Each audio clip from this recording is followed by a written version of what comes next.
Well, here's the thing about what they didn't see that was just happening is that for a really long time in early '90s R&B, I had a legitimate fear that the third spoken word verse of like All for One and Boyz II Men songs were going to replace the guitar solo in American music. How old were you at this time? I guess I was about 9 when that was coming out. Were you a guitar player already? A little bit. I certainly held one and made sounds with it, kind of like I do now. Right. Yeah. More people cared then. I think because it was cute. I think it's ridiculous that they said that DJs were going to replace guitar players at some point. I mean, they kind of have. Well, I mean, a little replace bit bands, but in why a lot was it of so places. Personal against guitar players? Yeah, I don't know. I think they certainly have replaced a lot of drummers. Yeah, but come on, man. Drummers. Is that the train going overhead? That's it. That's the L. That's the sound of the men working on the train. Oh, I'm trying to get. I am so excited tonight. I'm not gonna have to say a damn word. This is just. I love how right before we started the show, Chuck was like, "Let's pretend like we're talking about something at the beginning of the show," and his brain wasn't working fast enough to come up with something to think about. But as soon as you said that, Steven was like, "Got this." Here we go. No one's ever accused me of being bad at talking. Yeah. You think you could just do a Patton Oswalt style bullshit session? Oh, 100%, absolutely. I literally, when I play like 2.5, 3 hours with my band, that's like 40 minutes of it. Like, are these? I'll do one later. I go into a trance, and what's really funny is they legitimately are different every time. And there's little pieces of connective tissue, but they're usually me making up new. I can see people commenting on the thing. Yeah. People are here. People are here. Whether they're important or not, that's what we don't know. MST. MST is definitely a bomb. Yep. Mangers. MST. A merchandising service technician. Yeah. I had that job at Lowe's for a minute. Okay. Yeah, it's a thing. But yeah, so I do, and they are different every time. And the members of my band have this, I didn't figure this out till a while, I have a little game that they play where they try to figure out what songs, I don't make set lists. They try to figure out what song I'm about to start by the like 1 minute monologue that I'm telling about it. And they'll just be new random metaphors. And some of my greatest moments of performance in history have been in like kind of dead rooms when I just didn't give a shit and I was just doing this at people. And like one guy like clicks and like says something, like heckles back in just the perfect way. It's just great.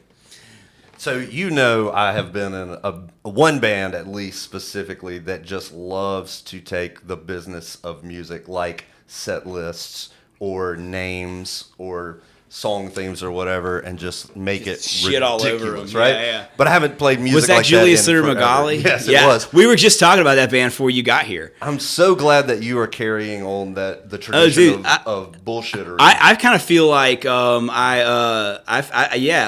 in fact I don't know. I don't want to say nice things about you in front of your face, but like I feel don't like do it. Don't do it. But it always backfires. I honestly feel like that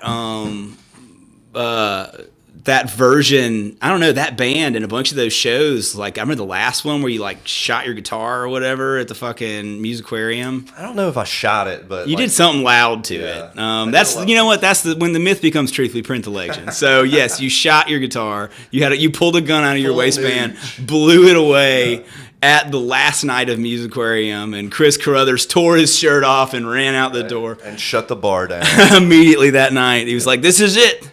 I work for the government now." I ruined the coolest place in Jackson with one ill-fated guitar solo. Yeah, and I don't know, man. I think a lot of that kind of stuff, that and the way Josh Clark was like a different kind of asshole on stage than he was off stage. Right. I love that guy now. I did not like him back then. He was tough to work with, but I gotta say, he has this wonderful child and like family life now, and it has made him just a softie. Last couple times I talked to him, he's the sweetest dude ever now. So I gotta give him credit for so much music exposure. Oh, dude, yeah. I was probably gonna end up being a Papa Roach fan if he and Don had not intervened. Well, all you guys and Morrison Brothers, I consider that to be a big Like that's an important part. intersection.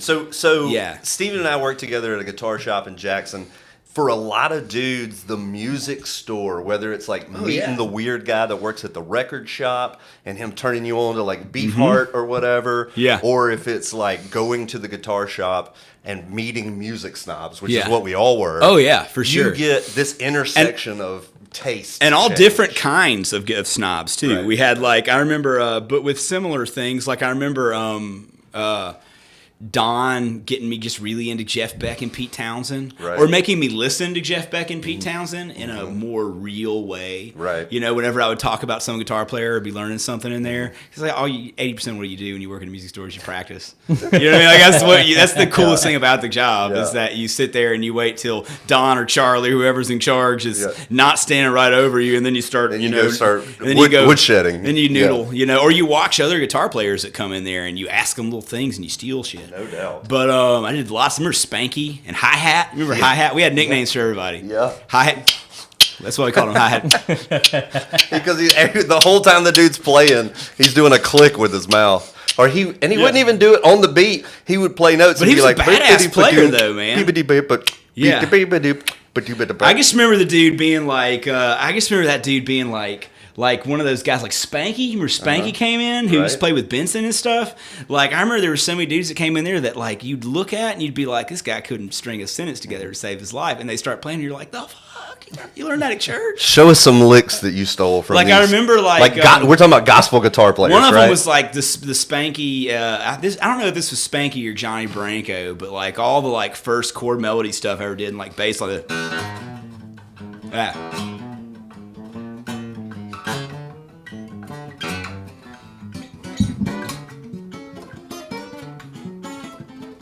Like that kind of shit was all Spanky, and Johnny Branco would come in and just, you know, all that kind of stuff. Like that was Johnny Branco showed me a lot of that. Right. And that's the thing is like that type of rhythmic playing, I could never quite and sink Steve into. Chester, man.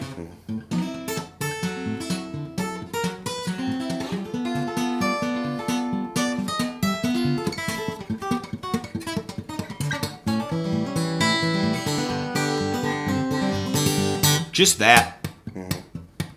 All right, so let's talk about it. Let's get into the weeds. Can we get into the weeds? We're going for it. You're not even working tonight. I'm By the having way, a by the just way, my pass name me a is- beer. I'm doing great. Ain't Let's nobody worried about your name. You just go, y'all go By ahead and play. the way, my name is Stephen Wade Scott. Can I at least do the intro? Can I at least do it? Hey, everybody. Live from the Americana here. We're so excited to have local legend Stephen Wade Scott in the house. Man, okay, now y'all can Let's go back. get now you can do it. sad. Let's Oh, get yeah. real sad. Let's get sad. Have you seen the new? I don't have any of the stickers on me. I just ordered them. But you seen the new like naked art that somebody made of me? No. Oh, it's so great. I'll show you later. We are going to. I'll put it on Instagram. We'll make sure it ends up in the Discord. Yeah, y'all. anybody watching, follow me on Instagram too for So yeah, tell us where to content. find you. Tell us your ats. Every single thing is just Stephen Wade Scott. All right. That is StPhenWadescott. So that's, you can find me there at Venmo, Cash App, Bumble, TikTok, Instagram. Not Bumble, I deleted that. I live in a small town. It's not an infinite game. And then like the Facebook, of course. I'm on all the things. You see this comment? I never thought I'd be a big pedalboard guy until I worked at Clearwater Music. Where is it? In Fort Wayne, Indiana. Ill-advised shoegaze phase. Oh, Been yeah. there. Is that what they call it, shoegaze? Because you're looking down at pedals? You're looking at pedals, I guess. Is that really what they No, call it? I think it's because you just zone out. Yeah, I do that. I look at pedals all the time. I have a huge board. I'm a big pedal guy. I'm definitely compensating for something. Oh, yeah, for sure. Absolutely. By the way, all the money raised tonight goes straight to Steven. So if you're on YouTube, I need to post a link. But I'll post a link if anybody would like to love on Steven. Man, why don't you play us something? I'm going to play you something? All right, let's see. What you get into one time? Let's figure out what we got here. What do we want? We want a really, really sad song. I want to That's see the kinda- song. I want that's to see kinda- the song that requires all three capos at the same time. Okay, but I didn't write it. Also, we all know how I feel about capos, but this man, undeterred, So these are showed up with 3 So capos. I have these. So they're partials. So they're not like. So I use partial capos a lot. Like this one, for example, just leaves the low E open. How about a quick guitar lesson? Come on, Do you have man. a sound for that? Like a button you can push? We quick used guitar to. lesson. He sold everything. I sold the Yeah. thing. Oh, that's lame. Usually we just cut away and I do a jingle. So, like for example, let's take the most useful short partial capo you can purchase. This guy worked at a music store. He should have been able to sell this to you already. But like this is the basic 3-string shortcut Kaiser style capo. The Planet Kaiser Waves. cut capo. Yeah, Planet Waves. Diodario makes this one. They send me these on their roster, and I Nice. love Now it. this These are also great. has another name, the P-Dub capo. Yep. Sure. There's a very famous P-Dub capo. I don't know who was. Praise and worship music. Okay. The Yes. Lord. Yeah. Yeah, exactly. That's Music not how for I the use Lord. it. But Yeah. but the great thing about I the did not use my power. I do for not good. use my I use these for evil.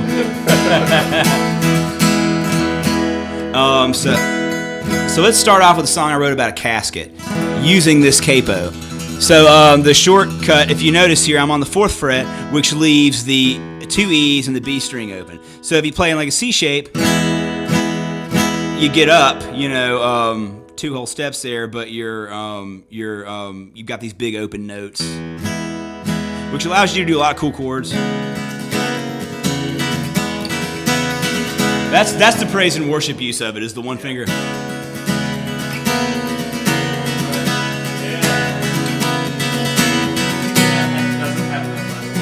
Praise and worship music. You know what I mean? Yep. My God is an awesome God. I don't know any of those. Now you're just getting over into territory you don't know. I'm out of my depth here.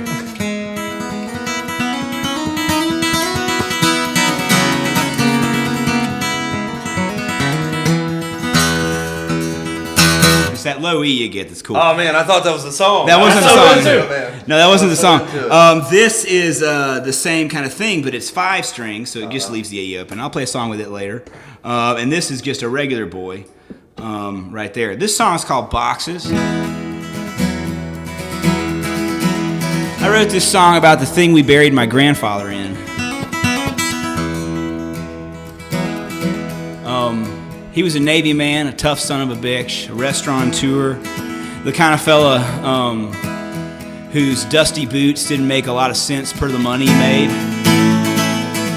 And he would often confuse affection and money, and he had a whole lot more of the former to spare. So when he died, or before he died, it would have been really weird if he did it when he died. He rode a motorcycle at like 85 years old. Again, true story. To the funeral home in Brandon. I don't remember what it's called. Maybe Ferguson or something. And plus, shout out Ryan Ferguson Funeral Homes. Sponsored Put that content. promo code on the screen. Sponsorship. Sponsored content. We have to put a banner on the bottom of this. They pay me to write songs. Just got demonetized. Yeah, they pay me to increase their numbers with all the songs I write. But so he went down to that place and he paid in advance for a box that he picked out, and he had the bagpipist hired, everything. And so when he died, we just showed up and kind of signed the paperwork, and they did the thing and put him in the box. And I just found it was a lot easier to write a song about the box than the dude. 'Cause it was a scary, scary thing.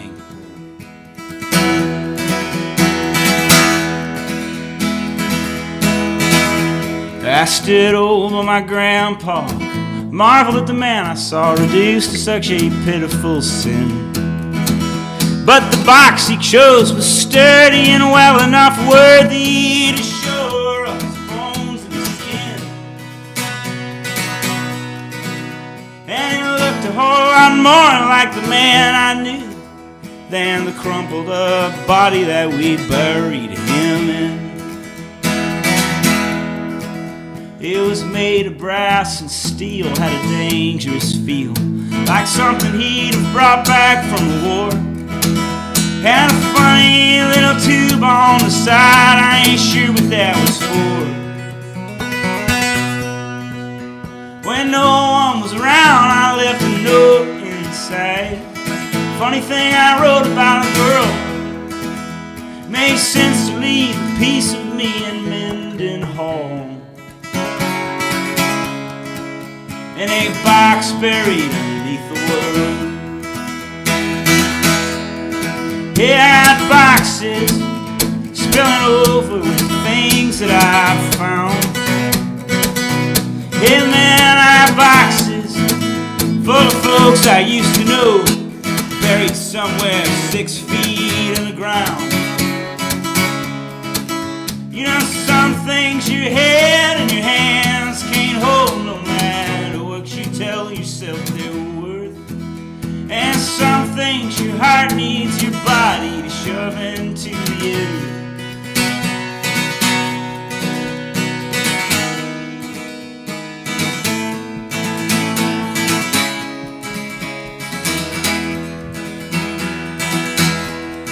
They say the box with the cracks lets the most light shine through, but my lid's painted shut, these fucking corners are glued. And I spent all this money on a shovel. I'd like to know what's at the end of this hole. 4 walls and a bottom folded oh so nice and tight. Just a place to keep my dreams. Wish I may or wish I might. Go ahead and scorch this earth to find a box that fits just right. To keep my heart out of my body, safely out of sight. Yeah, man, I got boxes spilling over with the things that I found. Oh, I've got boxes full of folks I used to know, buried somewhere 6 feet in the ground. Oh, some things your head and your hands can't hold, no matter what you tell yourself they're worth. And some things your heart needs your body to shove into the earth.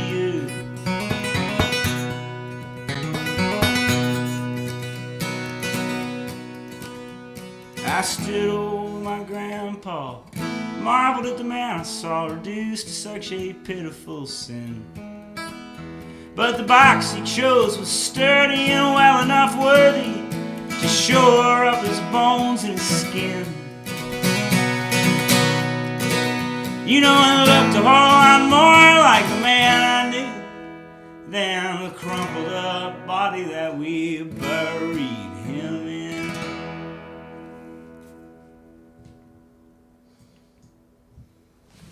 Song about a casket. That's a pretty good song. You know, you'd be a good guitar player if you quit chasing skirt and practice a little bit. Nah. So, Woo! So I got that some is skirt chasing songs if that's what we're after. yeah. So let's talk about what kind of songs we're after. So that's obviously a very personal song, right? Are we aligned so that if I look, it looks okay? Who cares? What happened? If I look at you, does it look weird on the screen? No, it's fine. Not if I do this. Wait, that's I not think- right. Then it looks like we're both looking at something. Oh, so But if if we I look- if I look at this and you look at me, I think we're Now, looking does at it each look other. like we're looking at each Now other? it looks like we're looking at each Who? other. You have to tell us. We can't look Can at you the... let us know? We're gonna pucker up and we're gonna get right. No, in line. you're facing away from the camera. Oh, okay. Yeah, yeah. How about All right, so I want to be facing the wall. No, that's right. Look, I literally have 2 Charlie Towns in the same dadgum I'm room at the facing same. you. Dude, Y'all that's are what the I'm trying to same. do. I'm trying to get us to kiss. Y'all are the same person. all right, Y'all so, are literally the same person. so that's obviously a personal song, right? Very Yeah. personal song. So are you more of a writer from your own personal experience, or do you like to fictionalize? It's a little of both, but I think so. I kind of do both. There's a lot of songs that I won't play. About a third of how I make a living is actually writing for other people, and I don't do that under my name. And there's no amount of PBRs you could give me to make me tell you what that is. Challenge accepted. Yeah, I promise you, there's not. People try. But I've got some songs out there, and I write a lot of story kind of stuff. But in the last like 4 years of my life, that 4 years kind of sucked a lot. And so in that period of time, I wrote a lot of stuff that was really like heavy, personal, angry, sad, intense kind of stuff. And that's kind of the thing that people like. So for now, there's a lot of things that I'm kind of stuck with those. In fact, because of the pandemic and some contract stuff and other random nonsense, it was like 3 years before I could actually get on the version of my album that's actually going to come out this year. It was a whole crazy thing. But it's done. We're working on it now. That should be start trickling by the summer. And so now I'm about to put out songs that I wrote about my divorce like 4 years ago. So I'm still kind of doing that thing. And, they're different to me. They become creations after a while, because when you write something really, really intense, when you're in a certain place really quickly and it comes out, then eventually, and then you start playing them in front of people immediately, you'll get these really guttural responses from people because you're really in it and you're performing them really demanding and nuts. And then later you look up and you realize I'm not playing that with the same tenacity. So the way I get around that is I literally have watched videos people have made of me or I've made of myself playing songs when I was like really fucking bummed out. And then I just treat them like they're one-act plays. And I learn the phrasing I want, and I do literally just impressions of that character that I once was all the time in front of people on a microphone. So literally you dig down on the process of replicating the rawness accurately rather than refining the song over time. Like your refinement I think it's is tapping both. into the rawness. Yeah, I think that's, and also making the elements of that more consistent and better and sonically improving stuff. Like one of the things I do is when I write something, I'll record myself singing it a lot, like voice memos, 12 different versions. I'll listen to them over and over again, and in my car and stuff, and then I will figure out what phrasing I like the best, and then I will record a voice memo of myself singing all that phrasing together. So on some level, that becomes the way I'm going to sing that song every single time. Now then, they kind of zen themselves back to white belt, and I can start breaking them up and changing things around a little more. But what I do from that point on are only going to be improvements or embellishments on the best version of the melody. Right. So, yeah, I do. Yeah, I have a lot of compulsions, so I do a lot. I think about that stuff. I do a lot of it. Right. It's kind of like a comedian punching up their set. Oh, it's absolutely comedy. Yeah, and I feel like just being in the little bit of time that we've had with you, like you feel like a hybrid between a comedian and I treat everything like that. Yeah, I really do. Yeah. Same. yeah, because the banter, like the in between stuff, is arguably, maybe not as important. I But actually had like, this conversation with Sean Patton not too long ago. The guy that does used to do that Best Bars in America, and he has like the Comedy Central specials and stuff. He did a set at the Thirsty Hippo in Hasburg not too long ago, and he's done that a few times. And we were at Waffle House talking about this and the similarities between them. When you write, because we'll get into a few of them, but I write some really sad songs, like Next Level sad. Stuff for if Phoebe Bridgers fans and Boots sometimes, and like, and if you just play, if you're going to do 2 hours of that, one of the ways I get away with doing 2 hours of that in front of people at a fucking beach bar sometimes, and they're still into it, is I punch them up in between the songs. I do crowd work. Yeah. You know what I mean, with people like. Otherwise, if I just go, this is a song about my divorce, and then I play it. I mean, there's like Elliott Smith did that, and he stabbed himself twice. You know what I mean? Like, there's got to be a balance. You gotta let the pressure off that. Yeah, there's got to be a balance. so you said songwriting is one of the three. What are the other two? Because you told me how many gigs you played. One of the three. You said a third. The third. So writing for one other of the people is a three third of ways my that you income. made. Yeah. The rest of it is playing band gigs, and then I do a bit of session work. So you work as a guitar player, right? A little bit. I'm doing that less and less. In fact, last year I did almost none.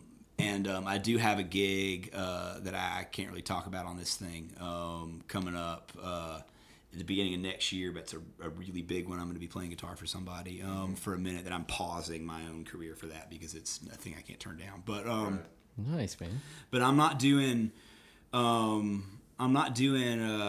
much of that as I used to. I don't really like it anymore. I don't even like to play but 3 guitar solos a night in a 2.5 hour set. Man, if In we play, guitar solos. That's what I've been begging for no, man, for when we years. play, I Get have them to have gone. like 3 guitar solos per song. Yeah, Every that's time. what I'm saying. Get rid of all of them. They're I 3 love a 'em. night. Oh, I love them. They're super fun. The ones I'm going to play, they're going to be 8-minute fuckers. You know what I mean? But I don't know. I read a crowd. Same reason I don't make set lists. Some nights I'll play a show. I kind of bridge the gap with what I do. I have, in a way that I've enjoyed, I've discovered, I draw a lot of you will notice that even though I sometimes write some things that are kind of twangy and kind of country-ish, they'll almost never be country themes. I actually have a major agitation with people who write songs about, like, oak trees and coal mines they've never seen. Right. You know what I mean? Like, because like we live in a world where today's blue collar guy is like at a keyboard under It's a fluorescent blue collar lights. influencer. Yeah. Like That's that's the real world that we live in. Like everybody's dad these days, doesn't know how to break a horse. That's just reality. And there are a million dudes, many of them are friends of mine, who make a living as like outlaws and all these. And most of these guys are the most in-law motherfuckers that have ever walked on the face of the earth. Like, I mean, the closest they get to being tough is bowling. You know what I mean? And I guess I don't want to be that guy. I've had a lot of inferiority complex stuff about performance. It's the reason I played guitar for other people for 10 years. And I feel like the only thing that makes me feel like I'm supposed to be there is if I'm being honest. Mm-hmm. Like, I just can't do that kind of shit, man. Yeah. I can't. I've never been in a coal mine. Yeah. I've ridden horses. I'm not good at it, you know. I wear boots because they're loud and they make me a little taller. You know what I mean? Like, and I'm wearing sneakers today only because I knew I was going to be in somebody's house, probably an old house in Clinton, and I have discovered what happens when there's microphones on the floor and I'm stomping boots in the middle of a thing. So I wore nurse shoes today for that purpose. I should have worn nurse shoes when we were in the Colonels. I injured my foot stomping Colonels. like in the first month. How did y'all spell that? Oh, God. Like colonels. Mm-hmm. I would have liked that man better if it was Kernals. Yeah. The Colonels. Right. Yeah. Everybody was like, ladies and gentlemen, the Colonials. Yeah, the Colonels. Pop, pop. Yeah, that would have been. That should have been our catchphrase. Yeah. Like magnitude. Yes. Just like magnitude. Pop what magnitude? Pop, pop. That would have been, yeah. Why don't you play us another one so you and... Okay. The best... I'm going to read this comment. Was this what you were about to do? Yeah. I'm going to read this comment. It says, Garth Brooks. I don't know. I don't want to know what context you were talking about here, but it says from Chad Dan, which are 2 great names to be right next to each other. I hope that's your real name. Is Chad Dan. I think it is. Garth Brooks definitely never gave that old lady that good wienering, and she had the need to feel the thunder. I don't know, man. I don't know. Look, let me tell you something about Garth Brooks. A few years ago, I was watching a presidential inauguration, as I do. I'm a politically active dude. We don't have to talk about that here. But like, you can if you want to, man. But I watched the things, and there's a presidential inauguration happen, and Garth Brooks comes strolling. Everybody's dressed to the nines. It's like, a sensible Met Gala on the stage. You've got Hillary in a big red dress and Michelle Obama with her fabulous arms coming out of this couture thing. And, everybody's all dressed to the nines. And here comes Garth Brooks walking down the hall in boots and jeans. And I was like, that son of a bitch, he did it. He showed up in boots. He did. He ruined their black tie affair. It took him, God damn it. It's like 40 years. What a long con. What a legend. That son of a bitch, he did it. Man, what a legend. I've got no problem with Garth, man. Anybody who does what he does and is willing to piss off as many fucking sleeveless fuckers as he is, I just love it, man. Dude, like if you put anybody in a black hat and those roach killer boots and a right taper on the jeans, you could pick somebody like you're Garth Brooks for Halloween. You wouldn't even need the microphone. Yeah. You could just do a Western shirt and the right fit of the jeans. I feel the same way about if you hat. had like ill-fitting pants that were a little too long and a really well-fit, tight, torsoed, like white embroidered shirt and then just a white hat and a guitar that made you look very small. I'd be like Dwight Yoakam.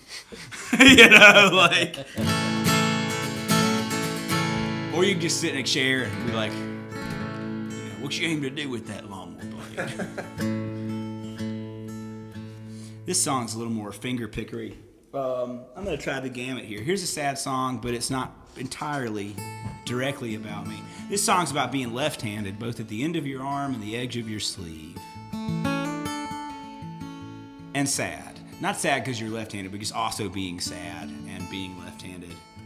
And because, if you're sad enough, you can just kind of make anything sound like a boner. It's called Southpaw.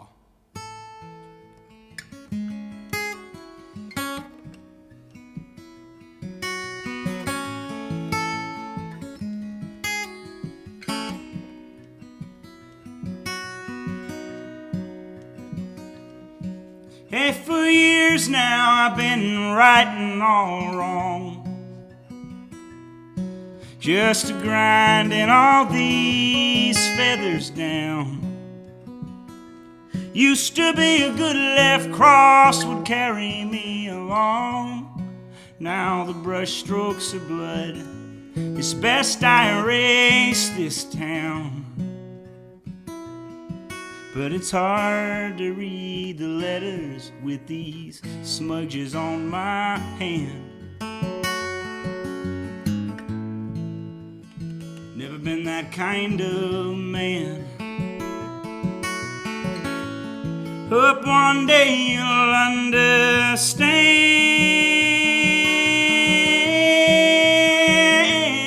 And ever since I fell out of the surface of the sun, I've been a southpaw.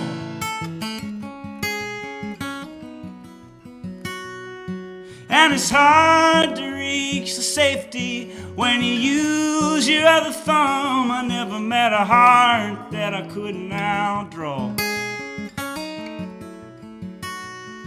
Chances are, if you've reached a certain age and you're alone, that hadn't always been the case. Never thought that I'd look up all of these damn years old, still on the wrong side of a desk. But I'm a southpaw, just a dumb old southpaw.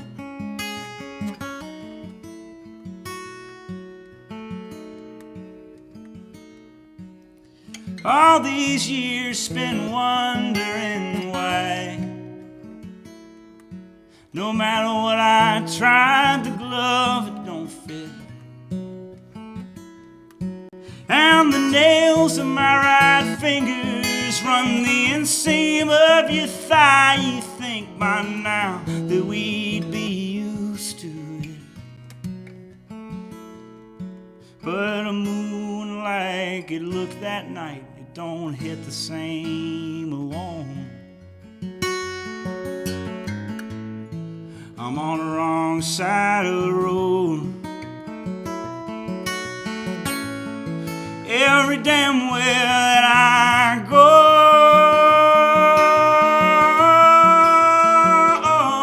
and ever since I fell out of the surface of the sun, I've been a southpaw.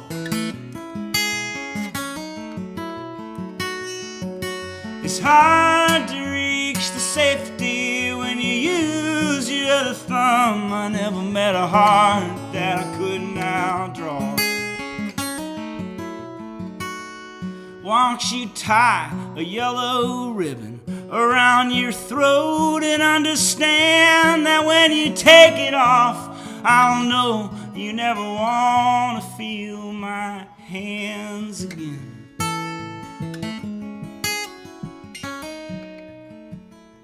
but I'm a southpaw.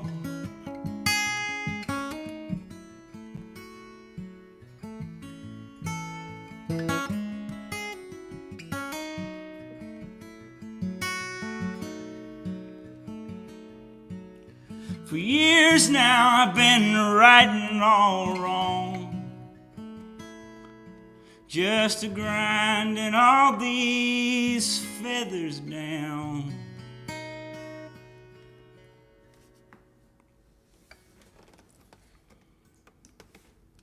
Man, that is a good song. That is a great song. Woo! That first song also too wrecked me. I can just now talk about it. Okay. But it was a great song. Your writing is really good. What are you doing bummer. after this, man? After this, I was gonna figure it out. There's like an open mic in town or something.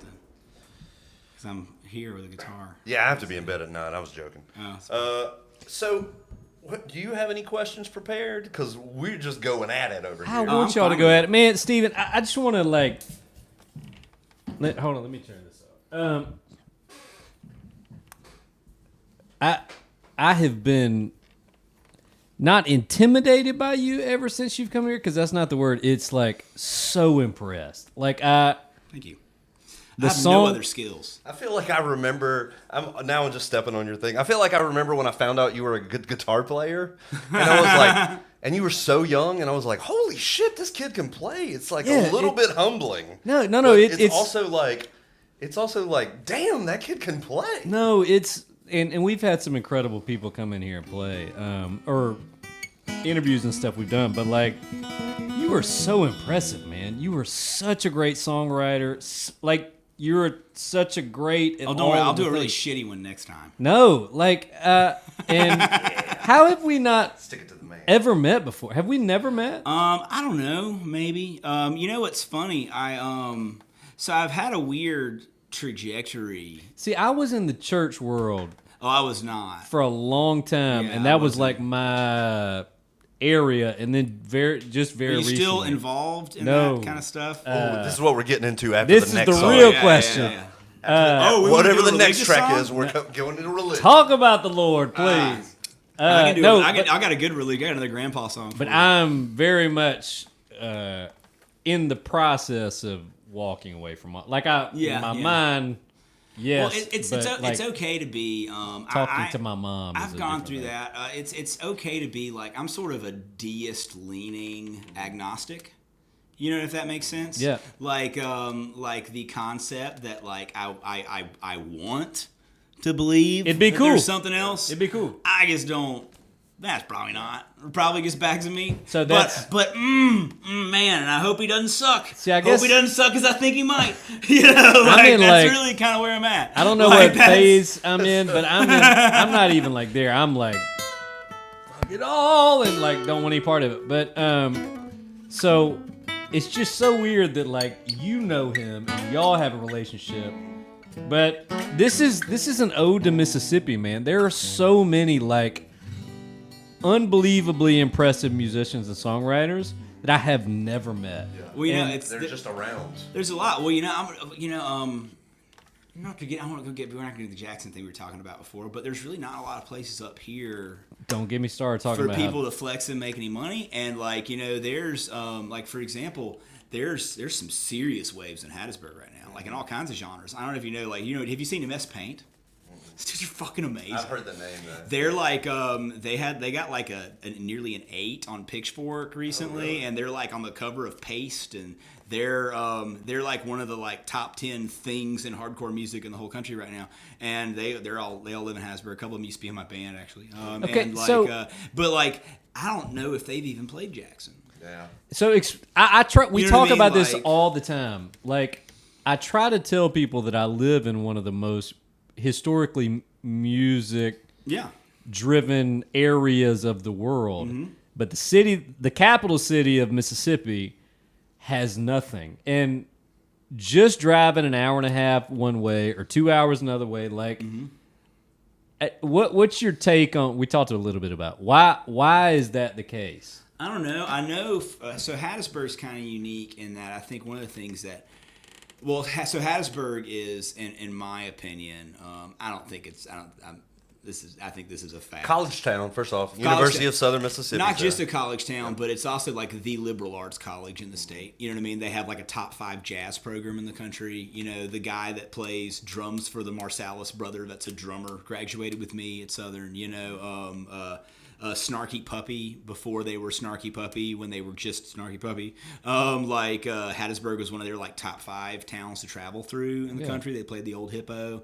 They played the Old Hippo when they were selling out amphitheaters before it got to the point where it's like, okay, now we make like $250,000 every time we play live. We have 4 Grammys. We're not coming back to Hattiesburg. Yeah. But their side projects still do. Like Ghost Note and Mark Lettieri and the band and all those, they play Hattiesburg like pretty regularly when they're traveling through. We've got Kerry Hudson from there, who's probably, I guess, the busiest active... Okay, that's a topic I want to talk about. Antique dude. You know I want what I to mean, talk around about. here. So there is a life or like a lane that people like you and Kerry Hudson do now, where you still get to sing your own music, but you play all the time. Yeah. How? So I went from church world to cover band world. To now doing my own thing. I think it's a combination of 3 things: stubbornness, stubbornness, like obstinance, quality, and that breaks into 2 parts. That is both performance and the material itself. Yeah, equally important, and just time being the third. And what I mean by that is, like, I know, like I told somebody, I was talking to a buddy of mine who lives in Ocean Springs who plays a lot of cover shows for a living. I crashed at his house when I was doing a Sunday and a Saturday there. And he was like, we were talking, and I was like, yeah, I did about 280 dates last year. And I said, and the coolest thing about it is that only about 15 of those required me to do any songs I didn't write. That to me is just insane. Now, granted, at a lot of those shows, the next 15 people who played there did half or mostly covers. I just didn't. And like that's part of it. I've been doing it long enough that in a lot of the places I play, I have a lot of regulars and they ask for my songs, which is something that I have actually thought is kind of cool because I don't have a record out. So like TikTok has been really cool for me. I don't have a ton of TikTok followers, but the like 3,000-ish that I have are like super engaged, and they like watch all my lives, and they like tip, and they follow me on all the stuff. And I played in Branson, Missouri, not this past December, but the one before at Silver Dollar City at this weird expo thing. And there were like 12 people in the front row singing along. I'd never been to Branson in my life. No kidding. It was so weird. And I asked them at the end of the show, I was like, who are you people? And they were like, we follow you on TikTok. We drove like an hour. There was like a Reddit thread. So it was like a whole... Nice. So yeah, it's like, that time engagement, but also being able to perform things a certain way and grab people's attention, and then also sort of comedically engage with them in a way that, like, for example, I have one the other night where some drunk girl at a bar I play all the time in my hometown, where I'm not playing covers I don't want to play.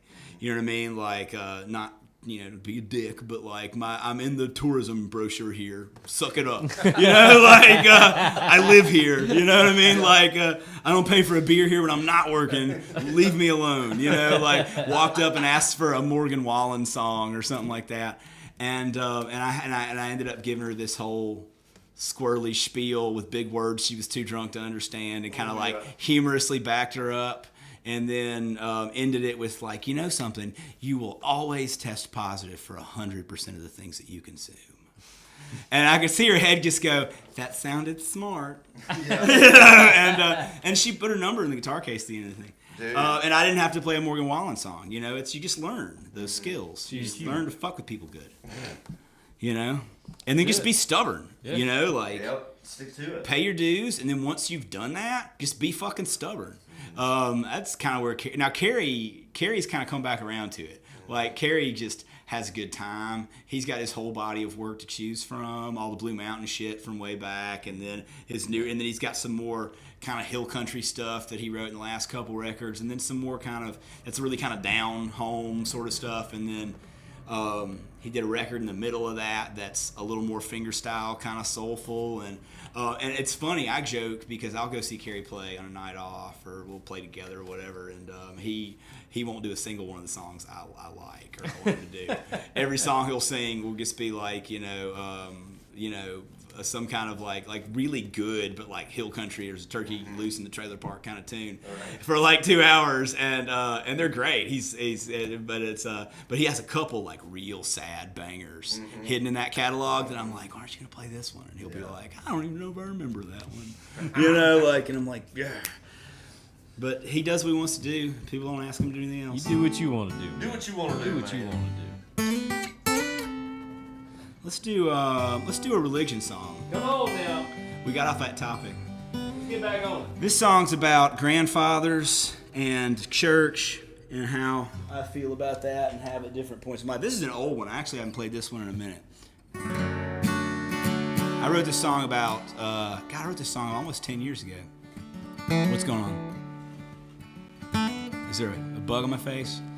Oh, you're moving the cooler.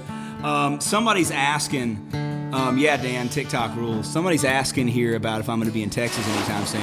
And at the end of this summer, I am going to be doing like a Houston, San Marcos, Austin, Dallas, Denton thing. So find me on Instagram when the record drops. What are you doing? When the record starts, I'm trying to talk to Texas Cyclone here. Oh, sorry. All right. Did you sneak Modelo in here and didn't say anything about it? Texas? Yeah, I'll be in Texas sometime after the summer. I'm gonna do a run of like Houston. Yeah, my family lives in Houston, so when I can play there, I like to. My sister and my mother and their kids. Well, not their kids together. My mother's grandchildren. Their kids live under the porch, but they came out weird. But I'll be doing Houston. Actually, I think this place in Porter, weirdly, and then probably not Waco. I mean, like if you can make Joanna Gaines come, I'll play. Chip can't come though. Give me 5 minutes. No room for Chip. Oh wait, what are we talking about? We're talking about me playing Waco. Right. Yeah. Yes, that's what you meant by making. Oh yeah. Well, I mean, no, I've got that handled. If you can just get her there. This is bad. Texas man, stop talking to us. I gotta be nice about that because I come from the land of hometown, HGTV's hometown. Oh man. I've been on that show a couple times. I don't watch it, so I don't know. But apparently I've been in like the background of it a couple times, and my mother watches it. Oh yeah. So yeah, just Joanna only, Texas Cyclone. I need you to wrangle Chip for me. Oh man, this is bad. I'm gonna play a song now. This song's called Grady. It's about my grandfather and his love of Jesus, and my love of my grandfather.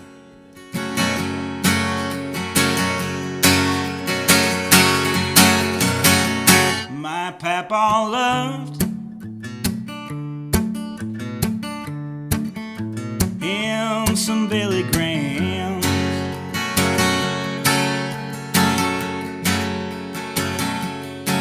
And whenever I picture his frame in my mind, there's a good book in his hand.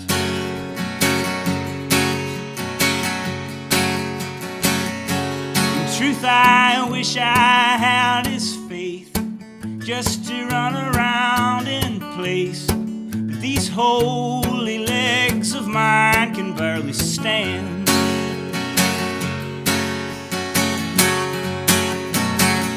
If there's no God,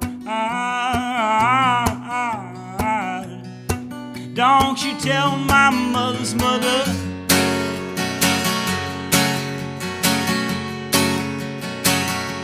that whenever I take a look at that dusty old book, I'd put it back down and I'd reach out for another.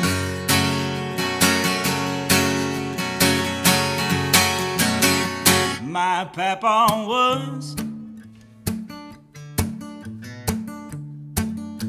a butcher by trade.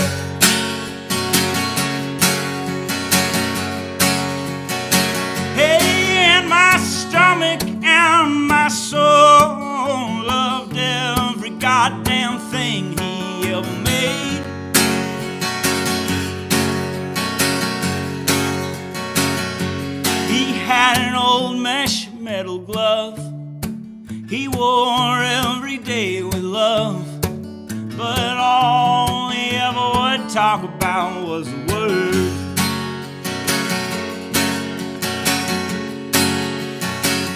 But there's no God.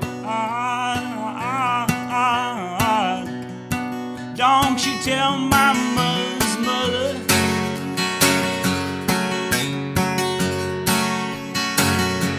that whenever I'd get shook by that dusty old book, I'd put it back down and I'd reach out for another.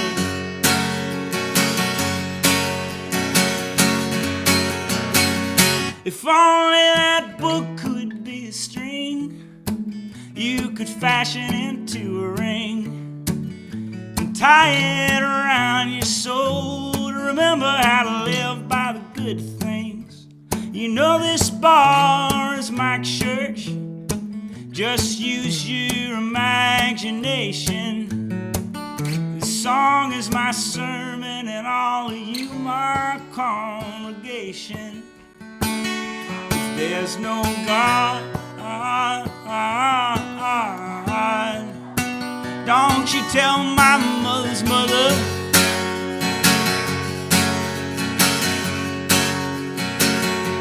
that whenever I take a look at that dusty old book, I'd put it back down and I'd reach out for another.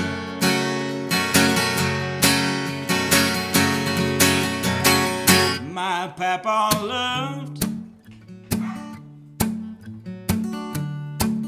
to sing the old gospel songs.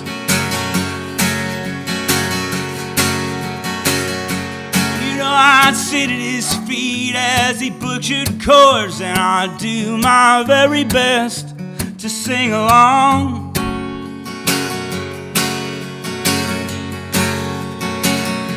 He never could sing, but he would.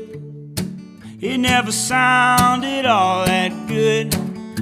Sometimes like he's barking at the moon.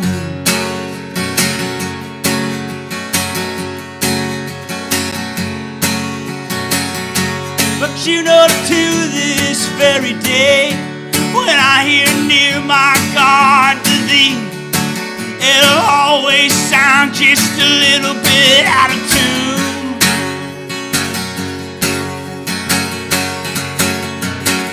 If there's no God,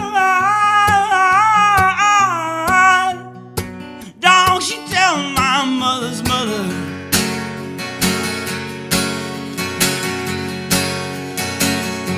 that whenever I get shook by that dusty old book, I put it back down and I reach out for another.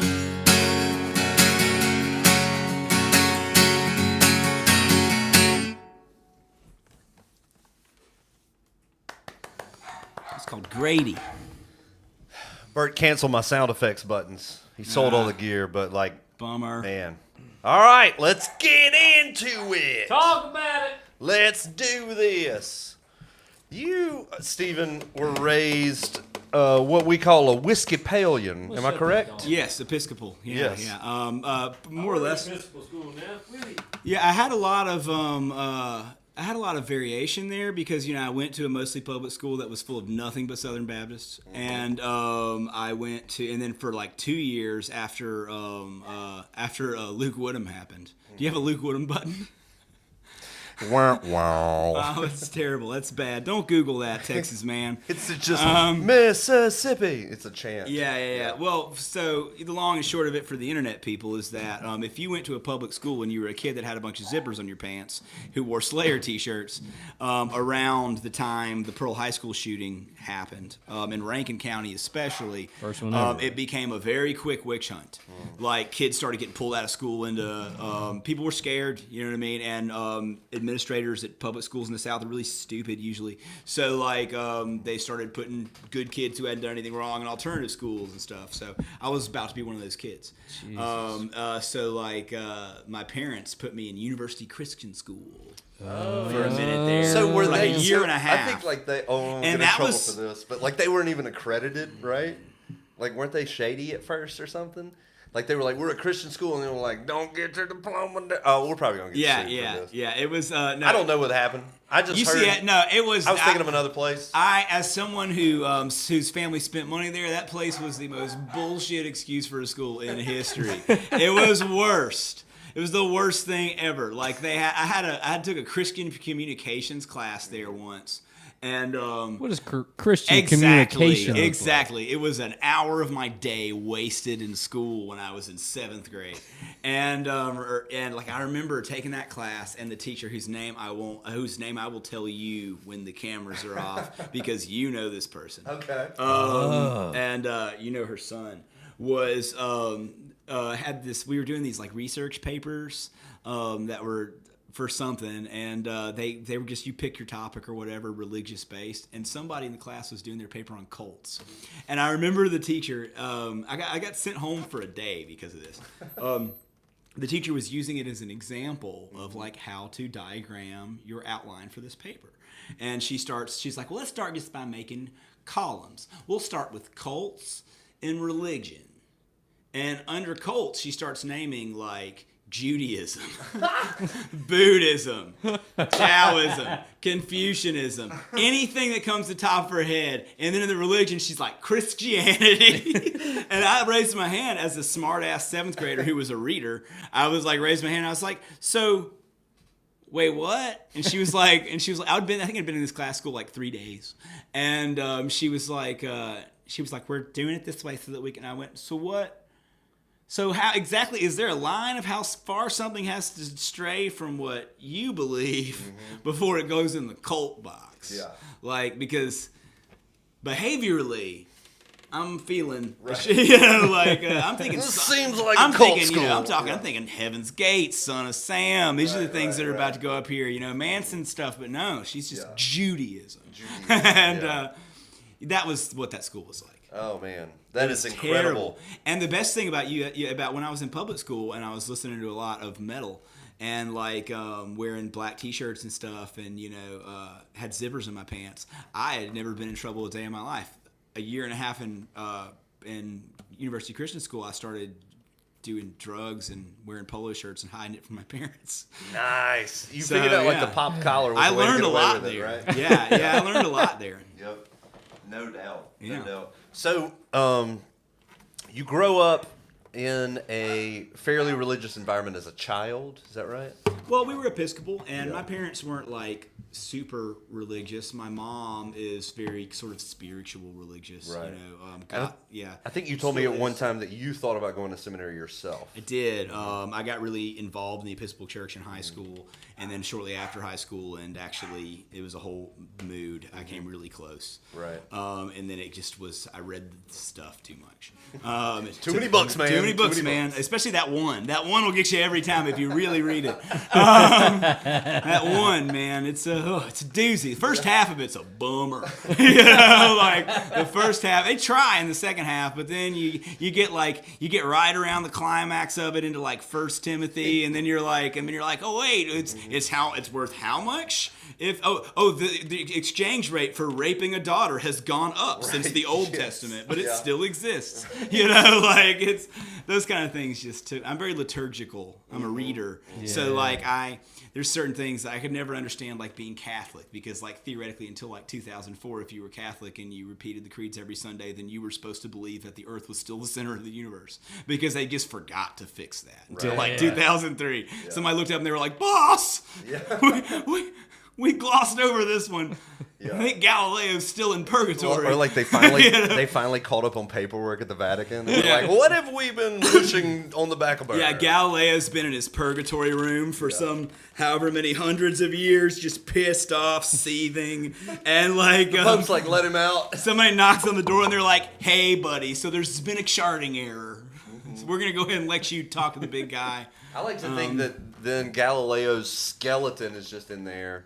But to show you how long he's been in there, he's holding a McDonald's ice cream beverage. No, he's holding an Arch Deluxe. Yeah, you're like, God damn, you got your McDonald's before? You Yeah, found yeah. out that you were allowed to be recommunicated? Yeah. Nerd alert. Gefilte McFish. All right, now we go too far. No, this is the best night of my life. Every day, every Tuesday, I come home and I think, hopefully, I don't have to do anything tonight. And then tonight is like the best form of that because y'all are both so brilliant. So it's just like, It's funny that people call it brilliant now, right? Yeah, I heard about it my whole damn life, and Yeah. nobody was calling it nobody's brilliant. ever called it brilliant. You know, I can shoot the shit See, with the best of them, but y'all are like, the trick is the microphone. The Y'all are microphone makes it professionals. brilliant because they assume It's that like a you're B12. Yeah, you're supposed to be doing this. And you have credence, yeah? Yeah, when you're just at the end of the bar, it's a very limited move. Nobody wants it's, to hear it. Yeah. I say all this shit at in the bar bed all the at the time. end of the night with like ice cream and like, cause you got, I'm a 38, so like, and I'm single, so like I have to have an adult environment at my home. I have 2 matching bedside tables. Mm-hmm. I have ice cream that I don't even fucking like. No 38-year-old single dude wants mint and chocolate chip in his freezer. You know, that's for them.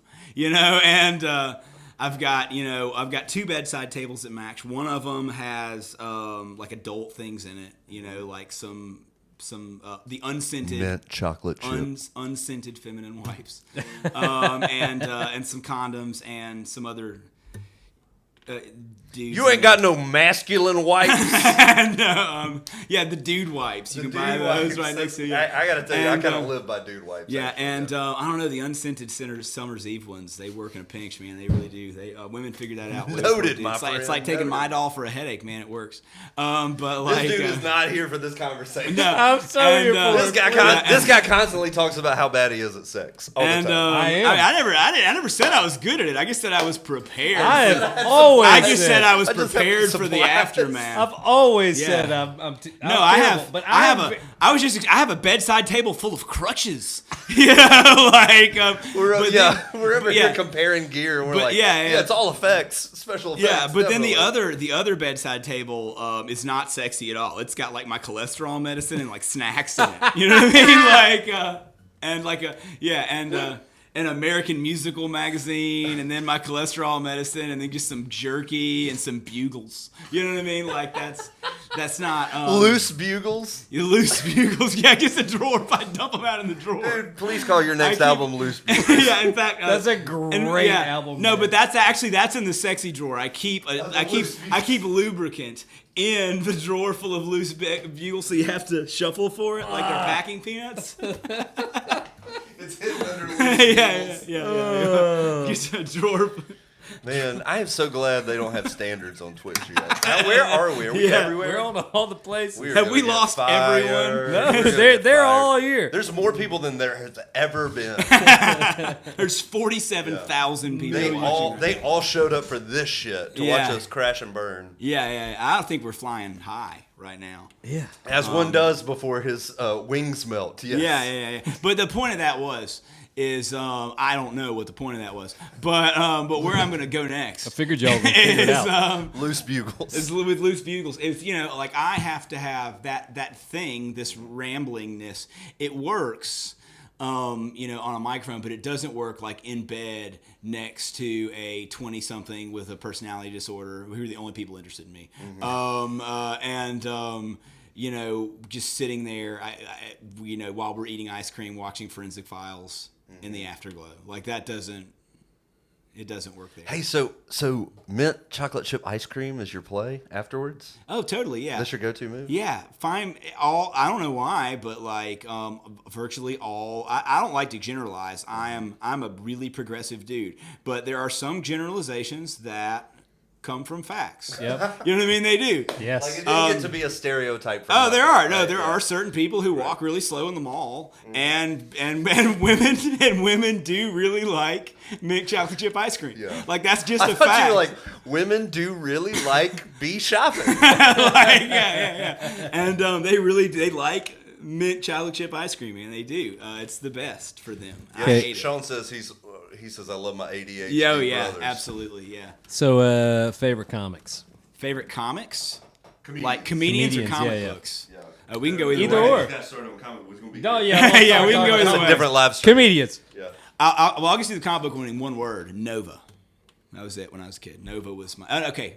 Amazing Spider-Man, then Nova. Okay, all right. Yeah. Then Nova. But yeah, favorite Richard comedians. Rider, Nova? Yeah, for sure. Like post Silver Age, Richard Ryder was the best. They go But- nerd out all night. Yeah, but like so comedians, I'm really into like long like progressively offensive stuff, long form stuff. I love obviously I love Bill Burr. Who doesn't love Bill Burr? I'm really big into Anthony Jeselnik these days. That guy has, I don't know how he does it, man. Like there's in this like the second Anthony Jeselnik comedy special on Netflix. He like starts that thing by going like, I'm gonna end this with a 20-minute abortion joke. And you're like, what? And then he just goes through his whole like one-liner offensive thing as he does it. And then he reminds you like halfway through, he's like, by the way, coming up is, and then he says something really offensive. He's like, if you didn't like that, you're going to hate the 20-minute abortion joke I'm going to end on. And then in the end of that special, he starts it. And he goes through every type of like distasteful one-liner you could ever imagine coming up with, packaged in just this like droll delivery, and he somehow brings it all the way back around to like this progressive comment on choice. And it's like, but it's still gross the whole time, but by the end of it, like you're just like, how did he do that? Yeah. You're like, this son of a bitch. How did he bring that around to like this progressive, like it's so cool. Right. And he and Bill Burr and a couple other people like them, Eugene Merman, I love Stephen Wright, you know, I love people with personalities, like deep personalities. Does Eugene Merman do the voice on Bob's Burgers? Yes, same guy. For what's his name? What's the kid? He does Tina. Oh, he does Tina. Yeah, that's right. That's what it is. Yeah. And there's lots of I love long form. Patton Oswalt, of course. You know, but like those guys prove to me that like cancel culture is a bullshit conversation that doesn't exist. Yeah. That's a conversation I love having with people. Yeah. When it comes to what you can get away with, I play a lot of songs that I wrote when I was very angry at like my wife at the time when we were going through a divorce, and songs that are blame throwers, but they all have these like bridges in them, if you're really listening, that have like a sort of progressive flip moment where it's like, but I was there the whole time and I make these decisions and I don't absolve myself of responsibility that got our relationship to where you could cheat on me. Like I work, screw her. Yeah, exactly. Yeah. But also fuck you. Like those are the songs. And like that's She's a bitch. and I think very heavily about having those kinds of moments in those songs because I don't want to write a like men's rights anthem for someone by accident. You know what I mean? Like I don't want somebody, you know, commandeering my Punisher logo. You know what I mean? Like that's not a thing through comic books back in. So you're like owning your shit even in the middle of. We'll see, but you know, there's a very easy barometer for what like doesn't get people like canceled. You know what I mean? Like Mark Maron talks about this all the time on WTF, and I love him for it when he does interviews with people. He'll like argue with people like, no, it's not real. You fucked up. You know, like well, this guy didn't get canceled. You did. You did. You know, it's two things. It's the same thing. It's the same conversation you have with people about like appropriation in music, like whether or not something is cultural appropriation or where that line is. The line is very, very, very simple. It is quality. That's it. And quality is an all-inclusive thing that involves intent and skill and delivery and the work ethic into how you sculpted it and the words you used and the way you play out a narrative, both in a song or in comedy or in art. The line for whether or not something is offensive or is appropriatory or whatever is quality. When Dave Chappelle got in trouble in that second sketch bit he did where everybody raised hell about the trans comedy thing, had nothing to do with the material. It was because he was repeating himself. And it wasn't funny. He did this. It wasn't funny anymore. It wasn't fucking funny. The first time he did that exact same series of jokes in the first special, he literally did the same bit in the first special. Nobody really got that mad about it. He even like had a photo with the lady in the end, and it kind of came back around. Although it wasn't my favorite thing, and he still has his moments where I'm like, ugh, I don't care, but he's also had his moments of brilliance. But in the second one, he was repeating himself. There was nothing quality about it. He's not there as was, funny as he There was used to nothing be. left in that to make. You know what the most offensive thing he did in that whole special was that nobody got mad about? That Macaulay Culkin bit. That Macaulay Culkin bit was hilarious. Yeah. That was by far the most offensive Yeah. thing in that special. But it was fresh, it was funny, and it was absurd to the level that it wasn't believable. He was just mad when he was just repeating how almost no one got mad the first time. That's where Louis C.K. messed up.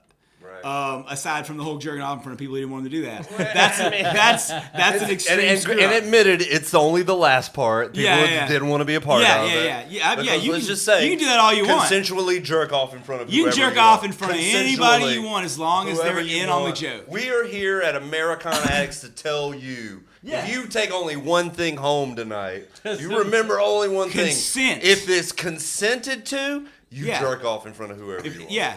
If it's not illegal, I mean, forget like sodomy laws and dumb states. First Like, off, they that's got obviously they got to be adults. Come on, we're gonna get into it.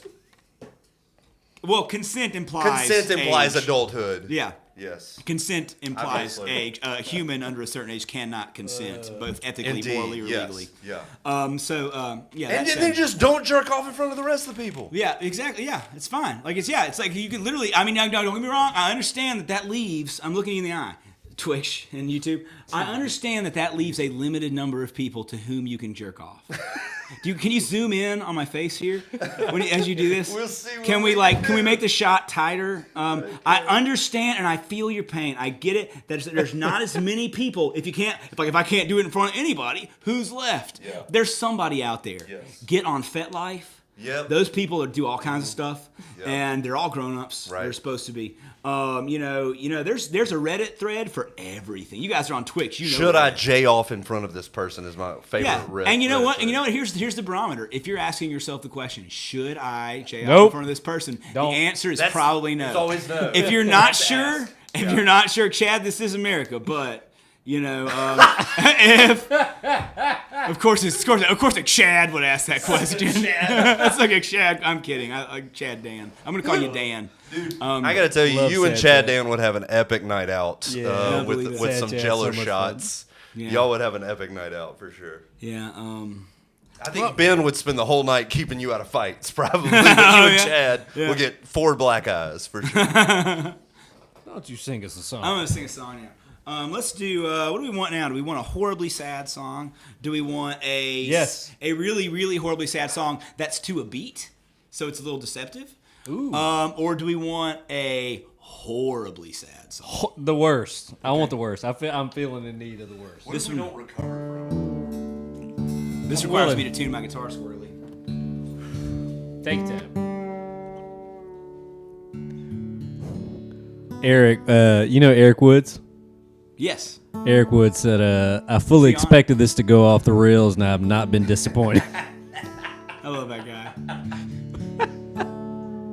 Nailed it, Eric.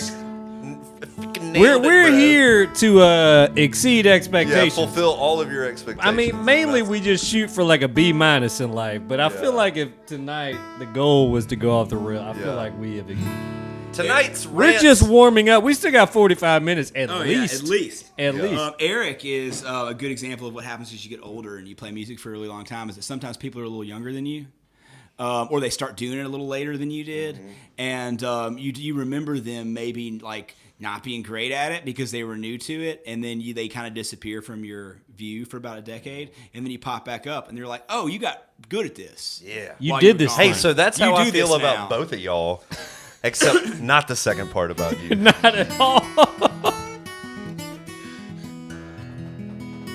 But yeah, but Eric, and have you seen Grits and Greens? Do you know those guys? Yeah. They're super good. But like Ryan and Jesse, are good friends of mine. Like they, who are the guitar player and singer in that band, are married, and they're a good example of that. Like they were like kids when they lived in Hattiesburg for a while, and like I remember seeing them at like an open mic or playing somewhere and being kind of like, I don't really care, you know what I mean? Like whatever. But they were like super young. They were like 19 and 20 or something. Yeah. And they like left and they moved to Colorado for a while, and they like lived in an RV and practiced and shit. And then the pandemic happened, and then Jesse bought a slide, and he spent like a year like locked in a room getting really good at it. And then out of nowhere they came back, and then somebody booked a show at a festival where we were playing a super group band together, and I showed up fully expecting to have to like do all the guitar heavy lifting, and then like Jesse came in with a slide and started like ripping some Derek Trucks shit, and then like, and I was like, oh, okay. And then Brian starts singing, and she's like literally one of the 2 or 3 best singers I've ever met in my entire life. Like I don't mean like around here. My son's trying okay, to decide whether he wants to come in or not. And like in my entire life, anywhere, not like local. Like she's a wonderful singer, and I was like, oh, I just got old, and you guys are good now. So, Yeah. all right, whatever. Time. You coming in, buddy? Maybe, yeah. You coming in? This song is a real bummer. I have to warn you. It's really quiet. It's a super bummer. How you doing? I'm Steven.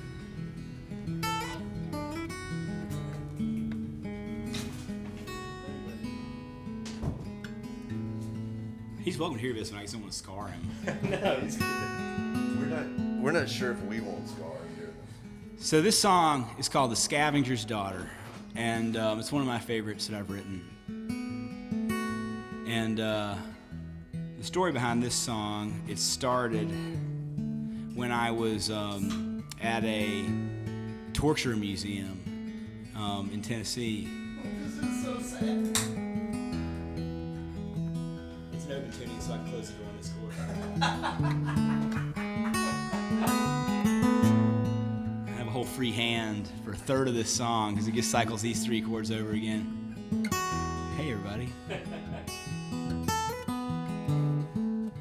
So I was kind of seeing somebody that I was seeing him less than I thought I was, and I was kind of seeing him in, I guess, in the way that Haley Joel Osment was seeing Bruce Willis in that movie.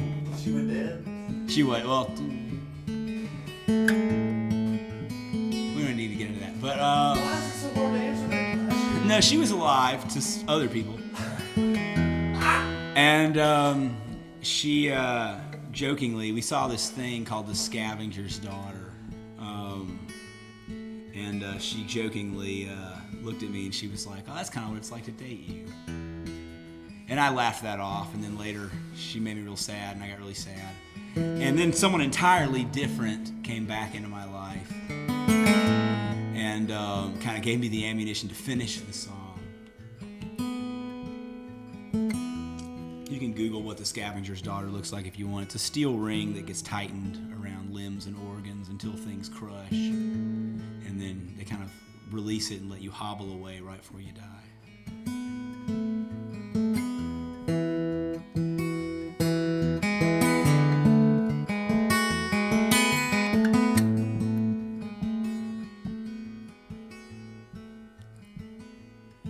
My knees against my chest,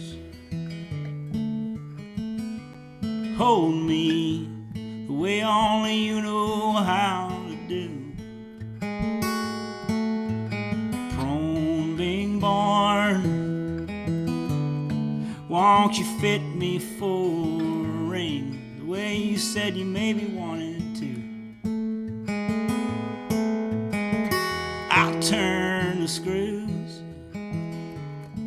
I never needed you for that. I can break this body on my own. My shins break first, ribs crack, shoulders come apart, my spine gets thrown. Hey, I don't know how to help you most of these days. I can barely feed myself, but But even I know the scavenger's daughter couldn't break me apart like when I see you leave the room with someone else. Take my time, make it easy. I'll figure this thing out in my own way, and I hope that you know I've taken you with me. That's gonna hurt someday. Wipe the blood off my sleeve, wrap me up in a barrel just to send me down the falls. Break me free and find me a stage. Sit back and watch as I tear down the walls. These ups and downs, all of my sisters and brothers in arms told me what a time was had. I go home alone to no applause, and I try to find sleep. Take my time, make it easy. I'll figure this thing out in my own way, and I hope that you know I'd have taken you with me. That's gonna hurt someday. What if birds like us never learned to sing or fly, but we're just screaming and we're tumbling in pain? Would our watchers know the difference, or are they just gawking? All these songs, all these movements, could it all just be in vain? Either way, I can't live in the middle. I was born to either fly or spread my bones across the plains. So measure me for wings, 'cause as dry as your eyes were that night when I recall it, I can still smell the rain. Take my time, make it easy.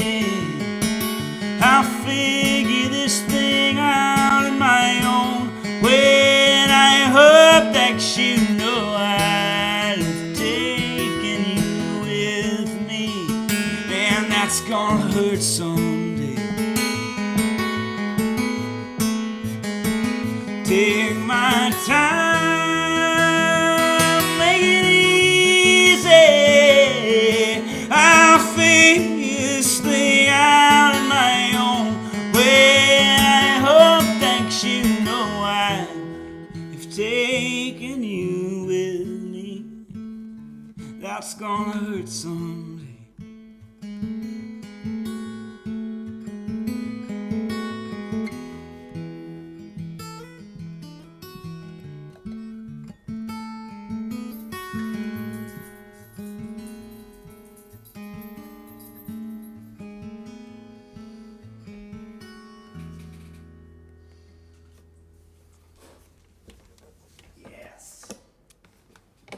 I think Chad said it best when Chad said this is perfect. That was so good, man. Hey, so technical question: you an open E tuning, open D tuning? It's an open.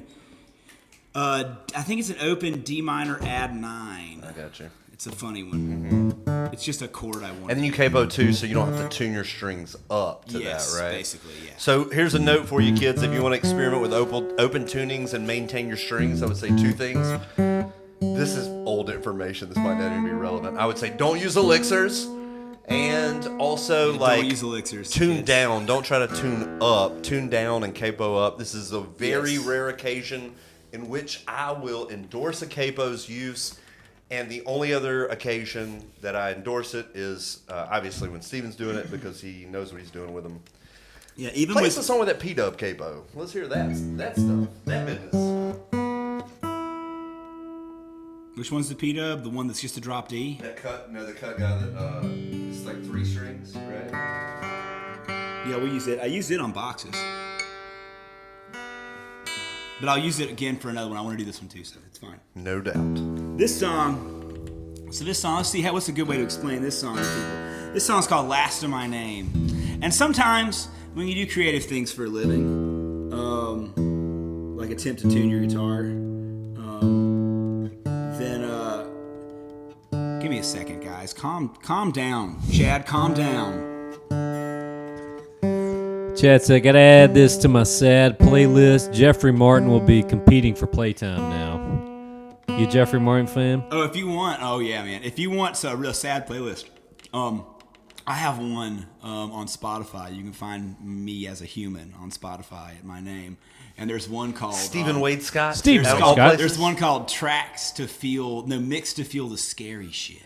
And it's all like Daniel Johnston and Elliott Smith and some that record what's his name, the guy from Swell Sisters, Swell Season, the guy, he's Scottish, he's really hairy, he's amazing, he writes really sad songs. Sean Connery. No, So it's to feel the scary shit? To feel the scary shit. Because I don't see anywhere. We did see a playlist, 2020's AKA Hell. Oh, is that one under my name? I don't think it's your name. I don't know. We found you. There's me. Damn, you look sad. Black Mesa singles. We got a lot of playlists. Man, this dude makes... we need to do a thing where we can compare playlist titles. I think you got way more playlists than I do. Mix to feel decent? That's the No, opposite this one. Mix to That's feel- the opposite one. Mix to feel the scary Glenn shit. Hansard. So there's some Glenn Hansard on there. Come that on I- now. That I love. Elliott Smith, yeah. You ever hear like the Wild Willing? Fruit Bats. Oh, Fruit Bats. Yeah, I love Eric Johnson so much. Eric D. Johnson. There's 2 Eric Johnsons. Not the same guy. There we go. Now everybody is exposed to this depression weapon that you have created. Oh, I'm going to be listening to it tonight. Sad. Oh yeah, man. I had this Spanish man who lived in a little apartment behind my house when I got a divorce, and from Spain. I'm not like randomly saying a Spaniard. I've heard about it. I was like, this guy's Spanish. Yeah, and he was this thing. His name was Bernie, and he was this Bernardo actually, but he was this crazy, handsome grad student who like did shirtless yoga in my backyard. It just made me feel terrible about myself all the fucking time. But he's a really nice guy, and he doesn't know what Daniel Johnston is, but he knew that when the lights were off in the house and it was playing really loud, he needed to knock on the door and hand me a drink. And he used to do that quite a bit. I love that dude. Okay, so this song, what was I about to play? Oh yeah, so this is called Last of My Name. And sometimes when you're creative and you write creative things, what happens is you find yourself in the parking garage of a hospital once you've gotten to a certain age, and your father's maybe not doing very well, and he's in that hospital. But fortunately, he's too stubborn to die. But his girlfriend has taken the only place to sleep in the hospital room, so you go to your car, and it's very cold that night, and then you get really bummed about that. So then you drive home to Hattiesburg, and a thought pops into your head. Oh, I've got you want a divorce song? We'll do one more after this. I got some good ones. And then the next day you have an idea for a song that pops into your head off of that, and then you wake up the next morning and somebody calls you and they're like, hey, do you want to go on a date with my friend? And you're like, how could it get any worse? Sure, I'll go on a date with your friend. And then you do, and then you sit down on the date over coffee, because you do coffee now, and the very first thing this person asks when they look at you is, what time of day were you born? And you don't give a shit. You don't care. You couldn't care less what type of day you were born. You don't want to answer that question. The only reason you knew is because you were on another date and somebody asked and you texted your mother to find out. And the only reason you have to know that shit is because when you're 38, apparently that matters. When you're single, I don't know, but I don't care what time of day I was born. And it just, from that moment, the date was just not going to happen. It was over before it ended, and she ordered really expensive coffee, which was rude because clearly she was a maniac and this was never going to work out. And that's not even the point. But then you go home and you're really sad and you're sitting in bed and you're bummed out and you're having a with the cat so that you don't have to get out of bed to feed the cat or any more than you would yourself. So you're eating yeah. So you're eating other table. So you're eating. So you got a can of tuna and those little like tuna salad maker kits, and you're sharing the tuna salad with your cat. And then you realize this is a bummer. You made a commitment to this animal. You you have to feed them and take care of them and whatnot. So you get up, and then as you get up, you approach your hallway and you see a blinding light. And that blinding white light and its virginal glow basking over you in a way that you just don't feel like you deserve because you've been in a really bad place for the last couple of weeks. It just seems off-putting. And then you remember that it's a smart bulb you got on Amazon. So you can make it any color you want. So you pull out your phone and you change the app to do like, I don't know what that is. You change the app to be a bunch of like fancy Vegas flashy colors. And then you get really manic because your hallway's changed. And then you close both of the doors to the hallway and you lock yourself in it while the cat screams outside. And you write this song. And you call it Last of My Name.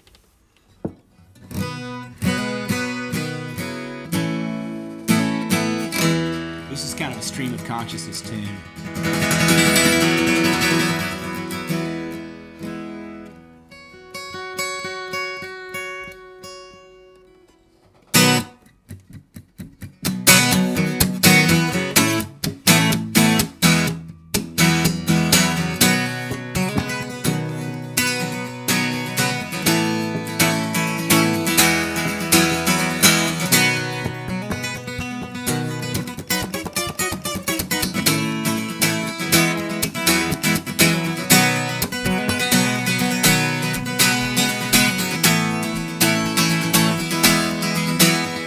Might be the last of my name soon. I'd ask the moon for mercy, but I couldn't tell you what time of the day I was born. Been thinking about all of the time that we've lost. How we're gonna lose more. Might be the last of my name soon.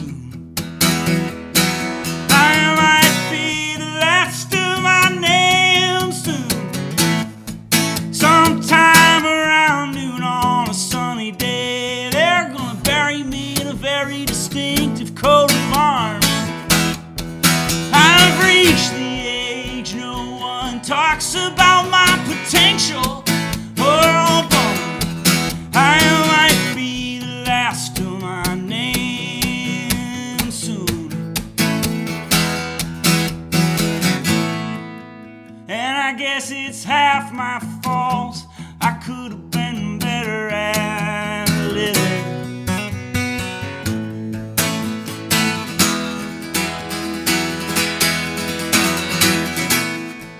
This here is science, not God. Might be what I've got, not what I've been given.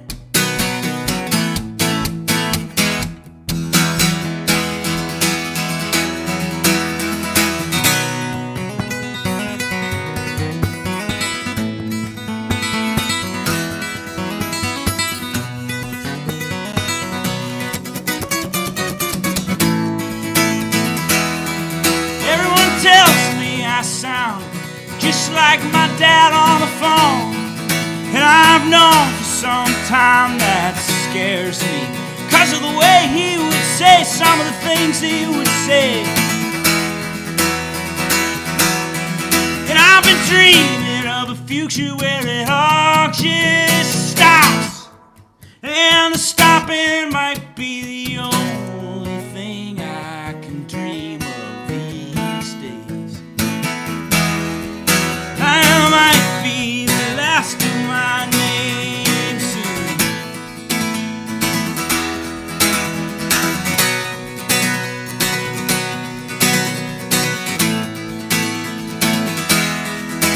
I might be the last of my name soon. Never wanting to change that with her. And if you want to use your words, girl, you know where to find me. It's not for lack of love, you know that I've made love, but not the kind of love that produces the sort of things that makes me feel like a man.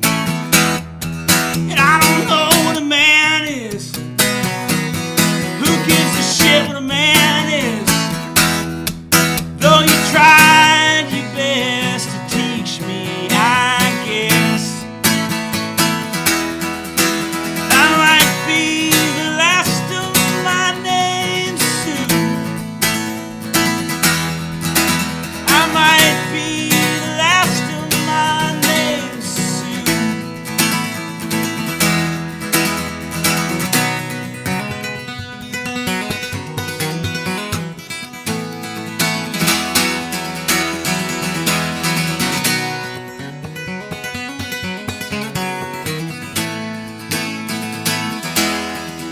I might be the last of my name soon.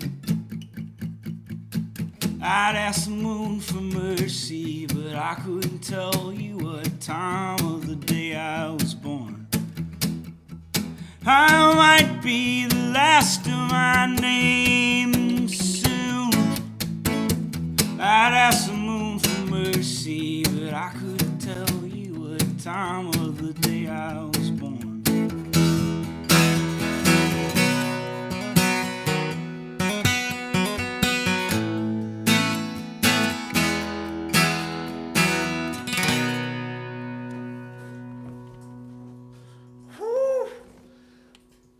Ladies and gentlemen, Stephen Wade Scott, thinking about the difficult things so that you don't have to do it alone. Can they smell me on there? It's not that kind of show. Oh. We've been looking into it, but we can't find the right equipment. Figure that out. Yeah. What you gonna know about equipment? What you gonna say about equipment? Why you want to embarrass me in front of my friends? These are your friends. We got.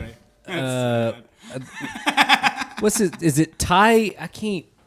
No, this is Jason Raider, Heath. right? Yeah, he said, This is I know our the bulk new of the praise Discord, has been on the great songwriting, but can we just talk for a minute about this guy's velvet voice? Velvet voice. How does it feel? So this is something How Chuck does and I it talk about. How does it feel Fly me to the be moon. talented?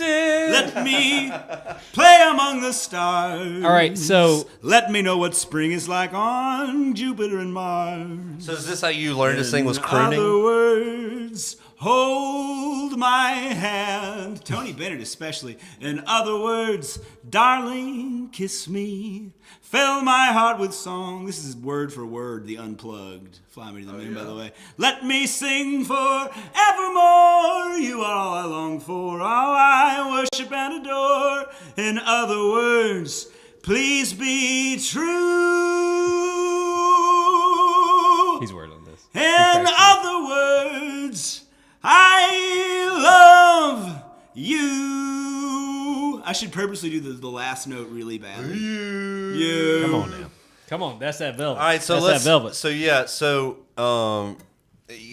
Can you believe this guy got divorced? Coming Holy through, shit. coming from two I guys almost who slipped out are of my chair. who are not even single threats. How does it feel to be a triple threat? Single threat.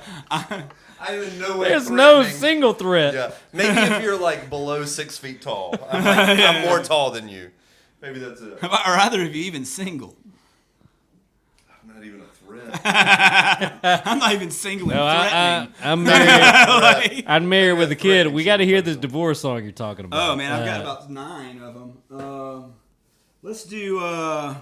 There's an angry one that seems to be people's favorite. Yeah, do that. And then there is a really sad bastard. I'm gonna do like 3 more songs. I don't know where you think you're going. I'm gonna totally Look, I'm on my last week of school. I will go as long as you want. I'm gonna do like 3 more songs. You can play as short or as long as you want, man. It's been fantastic. This song is called Mr. California. And it's a relatively short one. I think Charlie went to Tinkle. He did.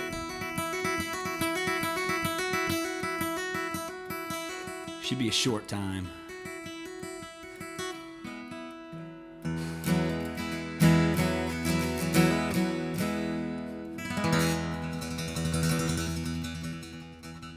It's called Mr. California. Give my regards to Mr. California.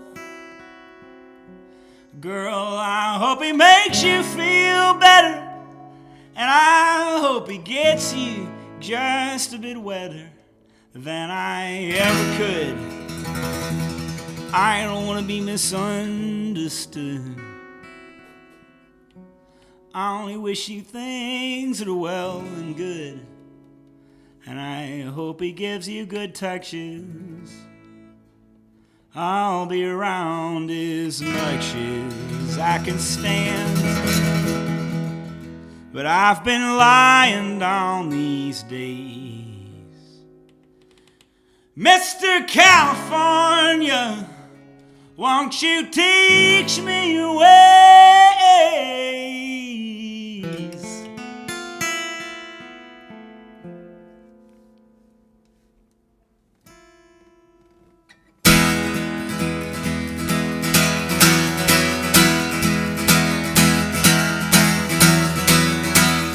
Give my regards to Mr. Carolina. Girl, I hope he wraps you in his arms and it feels dangerous. Could anything be stranger than this smile you've got painted on? I hope he's what you waited on. Hope he likes that dress you got on sale. I hope he never learns to tell if you've been lying. Ain't no use in two of us dying. Mr. Carolina, this will end in some crying.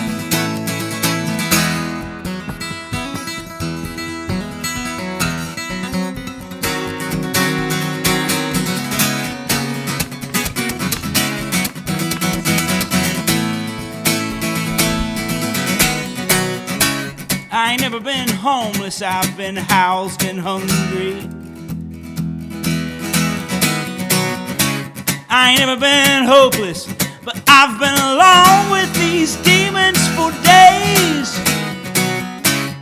I ain't gonna starve, I got flour and water. I can't be alone, 'cause thank God the voices, they get in the way. If I had my druthers, this would be the last thing I write about you. A lesser man and all his brothers, man, they'd burn this whole thing down before they were through. I never forgot that thing you wrote about being put in a box. Just know I saw you build 4 walls, but I installed the locks.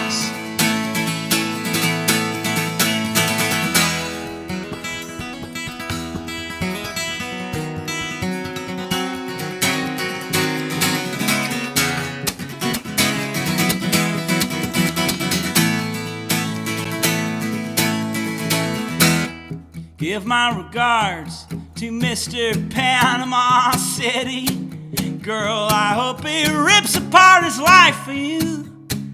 Hope he leaves his wife for you, and that be pretty, you know. I've got goosebumps thinking about all the things you can become. While I sit in this corner, cutting myself on songs to chase away the numb. Now you want to take back all the things you didn't say that tore us apart. You know, you couldn't if I wanted you. You couldn't rip them out of my cold, dead heart.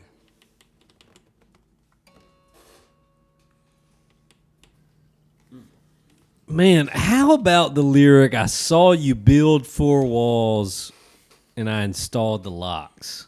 Yeah, I like that one. I forget about it. It's, you know what's funny about the lyrics is that I'm glad you latched onto that. Is the ones people like care about are never The ones you plan for. the ones that mean the most or you think are the wittiest. Right. Because I love the turn of a phrase. I love the witty ones. Yeah. The ones that people don't catch. Like I think my favorite one I've ever written. I can hear you snotting out there. I was just trying to make myself known. Yeah, you're fine. Come back in. Little Willy Boo Boo. Yeah, the Willie. Why did you teach him to use a doorknob? Well, that door knob needs to be. Oh. There you go. Oh man. Why you at? Good Can thinking. You pass me one? Can I have a Modelo? Are there any of those left? What you got in there? Oh yeah, absolutely. Let me have a Modelo. Because I don't really. Let me see what I got. I don't really love PBR. I just wanted to take. I just didn't want. He to said take cheap one of the beer, last. which made me fall in love with him. Yeah. Actually, most of what I drink is shitty tequila. All right.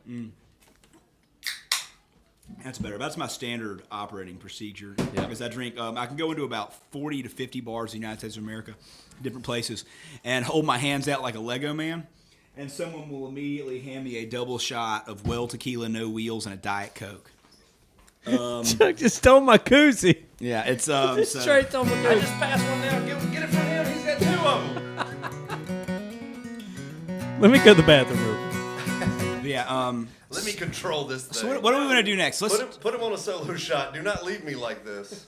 Don't go on a beer run. I'm not gonna mute you. You can have this one. No, I got another one. No, I have a koozie that he has. He has a special one. He's got to pee. But yeah, so before. Emotional support beer. When we. Oh, now I've got it. Yeah, Oh, you shit. needed that one. Yeah. That was mine. Yeah. When we're doing a swap here. When he walked before he walked out, he had latched onto a line on that song, and I was talking about how the lines that mean a lot to you or you think are really witty are never the ones people pick up on. Right.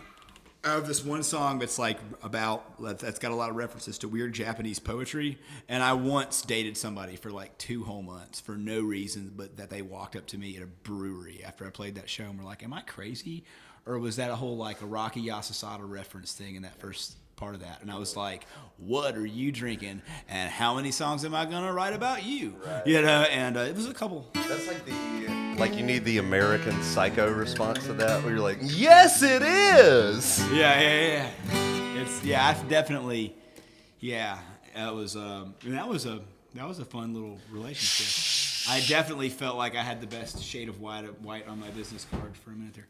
But no, like I was saying, there's a couple of those. I always have lines that people don't really pick up on.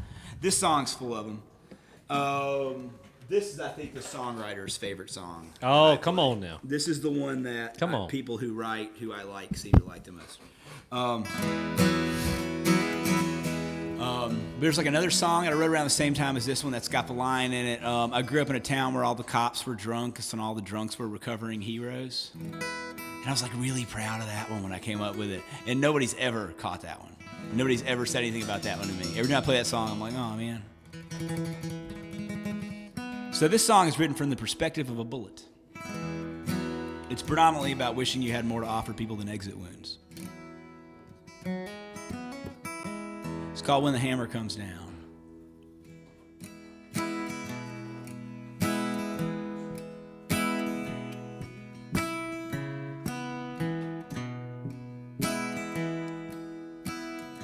I've been losing depression weight.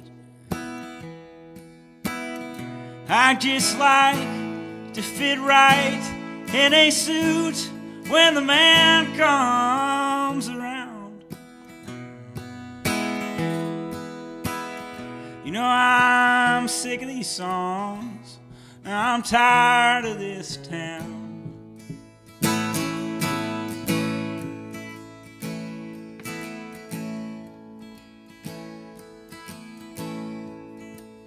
I just like to look good in black when the hammer comes down.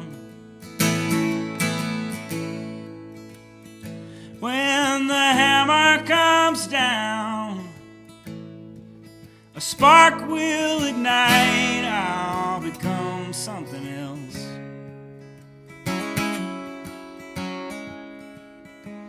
For a moment I am faster than sound. I will lose my old self. When the hammer comes down and my clothes break apart and fall hard at your feet. When the hammer comes down, leave me lying in the street. Hey, if life is a barrel, and as I tumble down the end of its length, it leaves marks on my skin,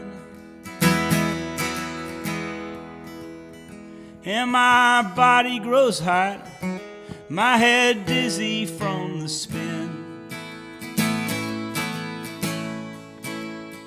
May your heart and your soul be much stronger than to dig me out of your chest, track the patterns, tell me where I've been. When the hammer comes down, a spark will ignite, I'll become something else. For a moment I am faster than sound. I will lose my old self. When the hammer comes down and my clothes break apart and fall hard at your feet.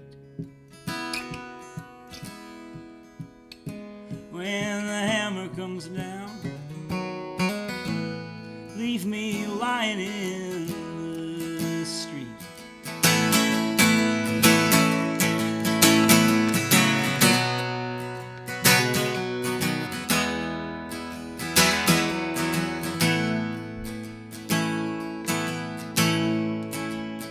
Hey, your knees come together, your breath turns hot, your hips spin and you squeeze. If I'm being honest, I don't see the wrong end of that gun. If you wish to see my better angels, you're gonna need better angels than these. I don't know that fear, but I bet it looks a lot like it does when I make you. Come with me, go with me, see the road with me. If you're right and woe is me, be alone with me. I mean, really want to be alone with me.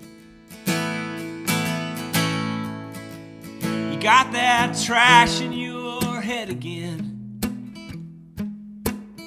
like a bottle that's primed to explode, straddling a fence across the yard. Don't get me wrong, I know this road's long, and I know that it's hard. But if this thing that we're doing, if it's doomed, what's it for? You can be the gun or the bottle, but once I'm fired, I can never be yours.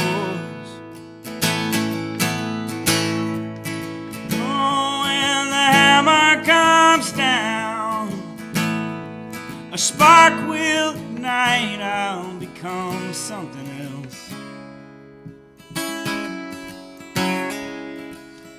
For a moment I am faster than sound, I will lose my old self.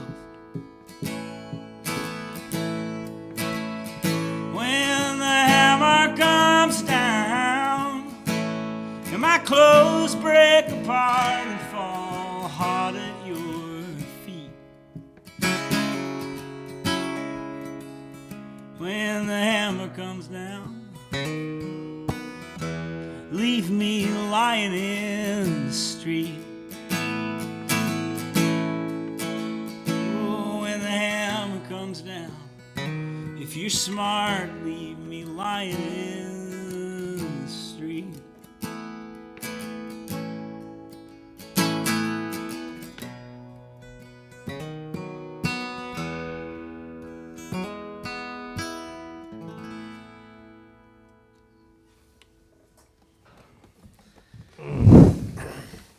God damn, that song was sad. Chad has a great comment. This has been my favorite stream in a long time. This feels like the first time I heard Chris Carrabba. In which old sad Chad It's a sad man. Thank you, Chad, is a Dan. sad man. That's a sad man. That's a Sad sad Chad's a man, sad old Chad man. Dan. Yeah. Man, well, thank you. Sad for that. Chad likes your stuff. Your shit is I sad. appreciate that. Dude, you are so sad. You're so goddamn sad. You are so. It's like this is me like giving you compliments. Like, You you are so sad. Yeah, but in like the best way. Like I love how sad you are. It makes me so happy that you are so sad. Yeah. I've got sadder ones actually. Yeah. I know. Don't just put that carrot out there. No. I was about to say. I was like, they're only gonna get more existential from here. Yeah, probably. yeah. Don't just throw that carrot out there and then not. Yeah. So, Let's eat the carrot. so what do you? So let's talk about listening to music, right? Yeah. Like you, I have, as long as I've known you, you have listened to the weirdest, most diverse split of shit. A lot of stuff I wouldn't give time to. You dig into. You have listened to you just have a big book, right? I do. I listen to a lot of stuff. So let's talk about listening to music as a musician. Obviously, you have a God-given or whatever given talent for writing, and also a skill that I have you've an aversion to friends given. Talent for staring at a wall with a guitar in my hand for long periods of time since I was a child. So you obviously are a sad songwriter to a certain degree, right? And also a person who writes songs that are funny, right? They're clever, right? And Yeah, they're witty. Right. So when it comes to listening, what do you listen to, and how does that stack up against what you create, what you produce? You know, it's funny. I go through periods where I don't like to actually listen to anything that sounds like what I would do. You know, I go through I go through back and forth of it. It's funny. I think about I don't know, man. I think like lately I've been really back into guitar players. Like I've been listening to a lot of Joe Satriani and George Lynch. Wait, George Lynch, here it is. Hey, he's been waiting for that How moment. much time do we have? We get into George Lynch. A lot of George Lynch. I've been listening to a lot of Toto, and But like, I'm a yacht rock a lot fan. of prog stuff. And I've so gone Toto's through on that. everything in that yacht rock Yeah, movement. They but are I think so amazing. Toto's more prog to me. That's the prog angle of Like, Toto as a is what band, I'm into. right, Yeah. yeah. And then I go through. It really depends on what I'm feeling. I know last time I was like, I know you have like my mix to feel the scary shit there. I like atmospheric sad things, which is not the way I write sad songs. You know, Glenn Hansard's "The Wild Willing" is a good example of like the kind of sad stuff. I love like all the Boy Genius stuff and like Phoebe Bridgers, Lucy Dacus. Like I love Phoebe Bridgers, you know. But then I'm a huge Hanson fan. I think Shout It Out, that 2005 record, the one they made when they were in their mid-20s, is one of If the anybody best. wants to rewind right quick and It's catch one of the that best one more pop time. Flip it. albums anybody has made at that decade. Like, it's killer, you know. Zach Hanson turned into a crazy good drummer, you know. If you're fucking 13 years old and you're doing 200 days of that shit a year while homeschooling on a bus, you're going to be pretty damn good at it by the time you're 30. But see, everybody goes straight to mbop. But those dudes are like adults now who have made like 8 other records than that. Like, And they still have to fucking play mbop. and you know what? They do it. And I have a friend who recently just got off tour with them, and I was hanging out at one of those shows. and I have never seen more thirsty moms in my life. They And were I bet like, they have one of those dude, Scrooge McDuck they were things like, they swim they in. were like dingoes swirling around a baby. Like it was crazy, man. Like it was a lot. Like it was. I'm gonna say it. It was the dream. Is what it was. It was the dream. It was the dream because It was the dream. But these are like but these guys are like these women's age, so they're not like cougars. They're just like age appropriate. Yeah. Like it's like cougars. I don't know. Cougars aren't a thing for us anymore, are they? No, That's I just- know. I was keenly aware of when I aged out of cougars, and it was What age depressing. was Yeah, the that? best you can do now is What was the number? A woman your own age. Yeah. A cougar Cougars is are someone, my age or, now. yeah, There's yeah. no such thing as cougars for me. Yeah, cougars are like just age appropriate. Now for me. I would be into gilfs. It's a No, different thing. no. What it is now, if you're going to get that way, you've got to go for a melon camp. That's the trick. We've aged out of cougars. We're now We have to go. But we are John Mellencamp. we're now going for melon camps. John Mellencamp. Yeah. And that's I think 70 plus. Yeah, Sad Chad said cougars are just our peers now. Yeah. Shut up, you young son of a bitch. I don't want to hear shit from you, Sad Chad. Actually, I want to hear a lot of shit from you, Sad Chad. Keep it coming. How old do we think Chad is? Chad's 28? like 28 years old or something, right? I don't know. He's going to be like, I'm 33. Look at the mustache. It's very full. See, I guess the only thing I know is his name. I don't want to see a picture, so I was picturing like Dan from Roseanne, but like with round glasses. Can I talk to you guys about a random theory that I have? I feel like you're the perfect guest Okay. for this. Probably. I have this thing of like in the 80s, like, television was not very challenging, right? It was real sexy, and it was like the post Charlie's Angels era, right? I guess. I mean, now we're getting into like Homicide and some shows like that had some real Hill like, Street Blues, Hill Street Blues, 21 Jump Street even. 21 Jump Street is late 80s. Yeah. But let's talk like early 80s. China Beach is a thing, right? There's a lot of movies about Vietnam. There's a lot of things in art and pop culture about Vietnam, but we don't know about Vietnam. Now, you and I have a significant age gap. We talked about this when we talked about why I am not into Power Rangers and you were. Yeah. But only like the first season. yeah, you were like aged out season 2. Yeah, like because I was at the cusp of like it really wasn't okay for me to be into the first season of Power Rangers. At my got age away with it anyway, but I was just on the line where I could just act slow, and they'd let me. So I think Donald P. Belisario, who created all these TV shows, was like, I want to say something about PTSD. And then he wrote Perfect Strangers. Well, like, Perfect Strangers is like an interesting experiment in like multiculturalism or whatever, right? Yeah. But he's like, if I want to talk about the Meatballs. soldiers coming home from the war who are fucked up, what if I do like a story about some Navy SEALs who, like, when they get back home, they just can't figure out how to live in America anymore, and they just got to get by the best they can. And like one guy can't keep a solid job, like he's always kind of involved with criminals. And another guy didn't learn anything of value that would help him in the real world in the Navy except to fly a helicopter. So he flies a helicopter for a living. And the other guy is a perpetual teenager. He lives off of almost like this perpetual teenager lives off the graciousness of wealthy people, and he charms his way through life and sleeps with all these women and is just a perpetual teenager. And, CBS or whoever airs it's like, we can't sell that. But if we made him a sexy Ferrari driving detective in Hawaii, Oh, yeah. could we maybe do this? Think about this. Magnum PI is Yeah. a television show about post-traumatic stress. But I want to point out and pause for a second. There was no valid segue into this whatsoever. Not at all. Like, this was Not just at all. something Charlie I came had up with to this do. earlier this week. Where did this And I come was from? like, He's this been is what waiting- we're talking about That whole- tonight. He's been 15 having this minutes. conversation in Yes. his car over and over again. No, I've tried to air it out in front of 5 different people who don't get it, and you're like the first person who I thought He might should get it. I was surprised that you And when I weren't say all in on helicopter, this. everybody goes Murdoch. When I Oh, say yeah, helicopter, okay, yeah, everybody yeah, goes yeah, Murdoch. Yeah. Yeah, I was see- absolutely. I was But the thinking A-Team is 18. also about, like, Yeah. they were like, the government used us and screwed us over. Now Yeah. what do we do? Well, you So- know what? so And you know have what? your- Power Rangers is kind of that way.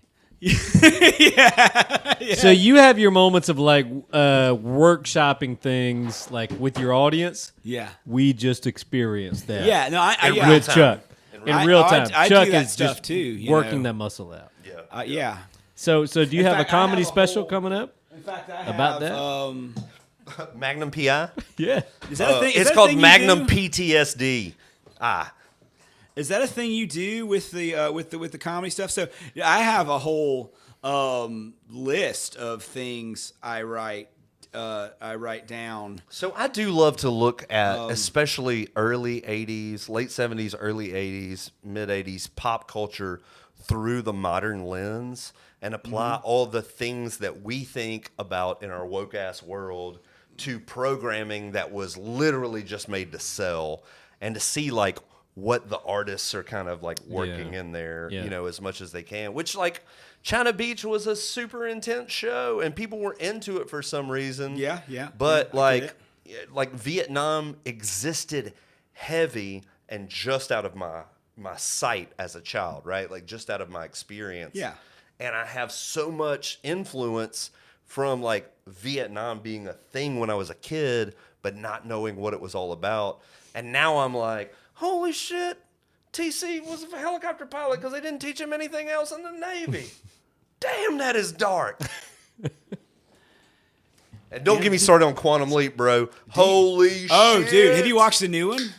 No, I haven't watched New Magnum PI, New MacGyver, Fuck New Quantum Magnum PI and Leap. I haven't MacGyver, watched but New any of Quantum it. Leap, pretty good. Is it? New Quantum Leap, stellar. I love it. What? But yeah, but you want to like, I get this stuff because you want like a little glimpse into my head. Like, here is, this is my notes.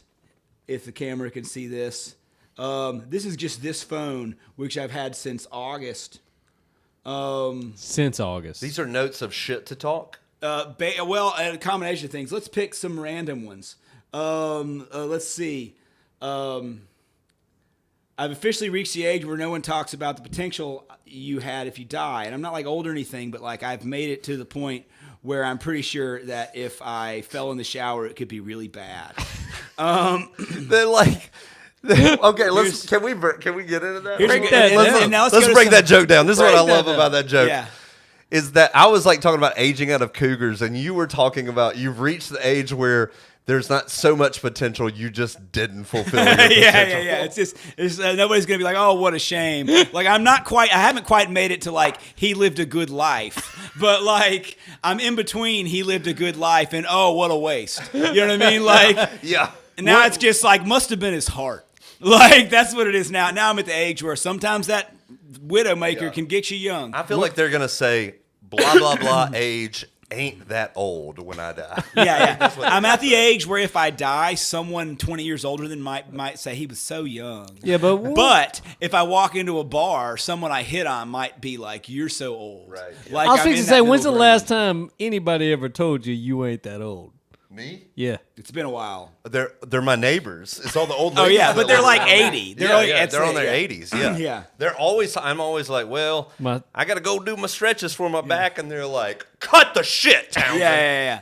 And then I have like random, really deep things where it's like, I don't remember writing this, but like every room from your childhood is smaller than you remember. I wrote this for a thing recently.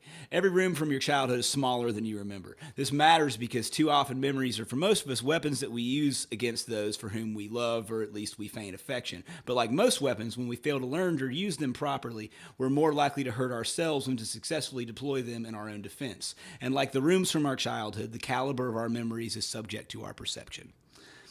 And then, That was the weirdest thing I've ever heard you say. and then it goes to let's find a fun one here. Write something sexy with turn that frown upside down. that's the next one. You I got feel your like- assignment. Blow up those comments. I feel like Paul Cawthon, if anybody could write something. Yeah. Have you heard that new Paul Cawthon single? I have not. I don't know. I've been snoozing. It's something. You listen to Paul Cawthon at all, Stephen? I need to. It's one of those many things on the list Yeah. of stuff that, and that's the whole thing we started this whole tangent on. That we went into the A-Team and then Knight Rider, and I thought it was Knight Rider. That's where my brain went. I went from A-Team to Knight Rider, Knight and then Rider. landed Yeah. on Magnum with you. Yeah. Eventually, yeah. I have to bring everybody to Magnum. I'm doing it wrong. We're gonna work it out. Yeah. Send me some punch up. You need to We'll have start a a- chat in the Discord. You Just need to have a workshopping. Hawaiian shirt and a box and be putting it on while you're telling the joke. Dude, I have been wearing jorts so much lately. Yeah. Side note, unrelated. Do you have A lot of Do you have jorts. your phone in the pocket sticking out of the bottom a little bit? No, but I do. think you should. But I do just run from random dogs comedically, like I'm Thomas Magnum. You know, like, oh, here come the dogs. Yeah. And yeah. my shorts are so short. You know, turn that frown sideways and we can talk. Damn, Shaw. That's man. Chad. I hadn't said that out loud on the internet. Yeah. Jesus Of Christ, all the things we've LTD. said, yeah, that's. And right after Mother's Day, LTD. Right after Mother's Day week, Yeah. Sean. You Look, time out. Sean's a teacher. This is our last week or two of school. We understand. Under a lot of pressure. There are no rules. We'll let Yeah, this go. I know. If There Cody are had no said that rules. shit, though, man, I would have been. And now, He's not backing down. and now Chuck says he has a very extensive '80s movie collection, even ghost produced content from the '80s pop culture TikTok that has these. Yeah, so I have. We would probably get on because I have a massive collection of found footage in hard drives that I started collecting early 2000s on the internet from before Something Awful turned into revenge porn. It was just a bunch of dudes with memes, you know, and it was actually kind of nice back in the day. It was always awful. It was, but always it was something. funny awful. It wasn't now Something Awful is a scary place. was a violation You don't awful. go there anymore. Yeah. Right. But back in the day, 99 to 2004, you know what I mean? It was a different vibe. But I have a massive collection of found footage and the weird things, and then I have on a hard drive. I'm pretty sure if I'll be happy to share the list with someone if they can think of one that I don't have, then I would love to find it. But I'm pretty sure I have every single comic book adaptation ever made on a hard drive. And what I mean by that is I don't just mean The Avengers. I don't know. I don't just mean Phase 3 this is not MCU. MCU, yeah. No, I'm talking about Condor Man. I'm Okay. talking about Nick Fury with David Hasselhoff. I'm talking about the 1978 Roger Corman Fantastic Four. I'm talking about the made-for-TV X-Men 1997 movie that aired once and was buried forever. I'm talking about the original pilot of the 1998 Avengers series where they changed the Flash's name to Fire. I'm talking about the 1991, I believe 91, Captain America made-for-TV movie that has a 6-minute long sad Captain America montage where he's riding around on his Captain America cycle, realizing that everyone's dead that he knew before he was a frozen. really bad Red Skull. Yeah. There's also, Red Skull's playing piano on top of a battleship at the end of it. I've got 70s Spider-Man. I've got the 70s Spider-Man. Oh. I've got the old cartoon. I've got the Spider-Man where he says shoot web, the live action one, and Halloween webbing comes down from the ceiling. I've got all of it, man. I've got oh man, terrible stuff. There was the Generation X movie from the 90s that was made for TV that aired once and they buried it, and it's got skin and all these crazy characters in it. I'm pretty sure I've got all of it. All of it. A wise man knows when he is defeated. Yeah. The Tick. Oh, of course I have The Tick. That's not. Come on. Yeah. Come on. I have The Tick live action series on DVD, Greatest- not just the great animated Greatest series. American hero. I have I have The Tick. I have the never aired, had to be pirated.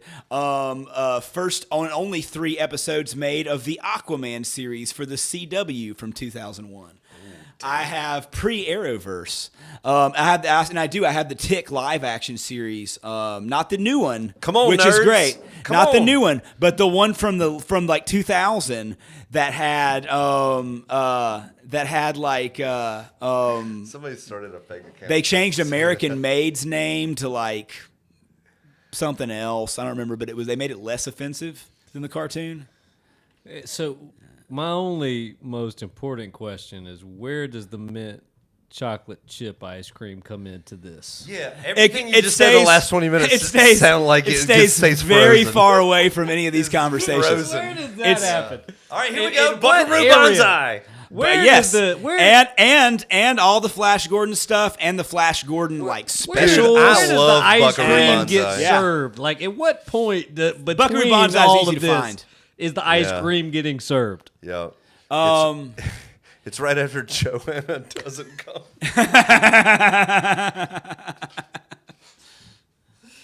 Sad Chad, do not clip that. oh man. Supposedly somebody wants some music. All right, so we have been called out for not being cool enough. I did Apparently. put live Americana music in the title. Crisco meth looks I'm like so- a made up. Looks Chad- like Cody made up an Chad, account. I have to give a comment on shit. one thing though. Chad wrote, "I'm so glad you got to keep all that stuff in the divorce." And you know it's funny. So the only thing, so my when we were getting divorced, my ex actually just kind of left everything. Like she left me with the house and the bills and the 5 cats, and we had 5 cats. Yeah, a whole scenario. Took one of the cats, but like all this furniture I didn't give a shit about. You know what I mean? Like all the stuff to deal with. But there was a moment where we kind of she was kind of going through the house for little things while I was there, and I was kind of there to supervise. And she kind of looked at the stand mixer, and I was like, "Fuck off! Don't get the stand mixer. You've never cooked anything here. This is the stand mixer is mine." And then we got to our little curio cabinet, and in the curio cabinet is our multiple autographed Battlestar Galactica Blu-ray set. And she kind of looked at the Blu-ray set and then Wait, looked who are we at talking? me. James Edwards. James Olmos. Edward James now Olmos, yeah. new since the divorce. I got Edward James Olmos and Okay. Katie Sackhoff. It started with James Callis, who I did some stuff around. We're doing it again. Aren't we? Yeah, around a movie that he did made take and had long. that he was in did not Hattiesburg, take long. and we got it signed. It started with James Callis, but Oh, it's yeah. about a circle like It doesn't matter, yeah. And she looked at it, and I looked at her, and I just went off the handle. I was like, "Did you stand in line at a con for 4.5 hours to hand this to Grace Park? I don't think you did. She was in a sex cult at the time. I wasn't even safe there. You know what I mean? Like, You literally risk yourself. I had to get the brand of Keith Raniere's initials to get this signed. on the end of the stem of my junk in order for her to sign this. She insisted. It was terrifying. Oh, cold jokes are the best jokes. Yeah, but no, I kept the Battlestar Galactica and the Predator cookie jar and the Elvis commemorative plate and all the other things that are in my china cabinet at home. My God. Stop talking. I Just thought sing I a was song. full of shit. Don't Play a song. Don't go to anything else. Y'all play some music or something. Don't say anything else. Literally mute me.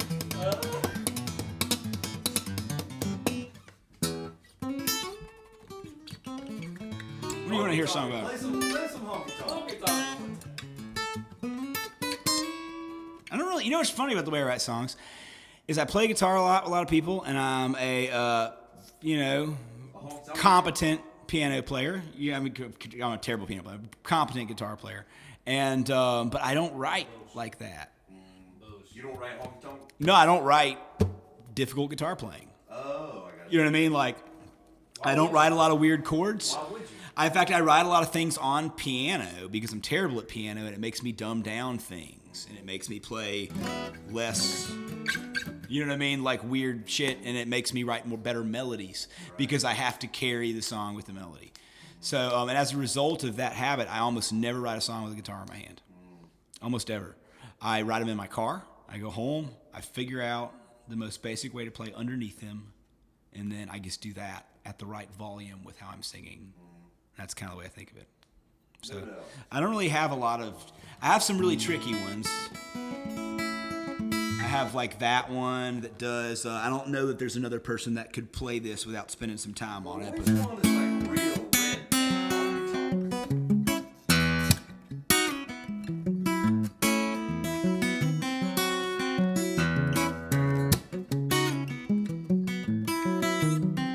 like that one's kind of tricky, and I sing and play that at the same time. So a lot of people fuck that. I don't think people are gonna be playing that one anytime soon. But what's tricky? I think the one I did, the first one I did. Oh, you know what? You recorded that one. We didn't do it live. Let's do it live.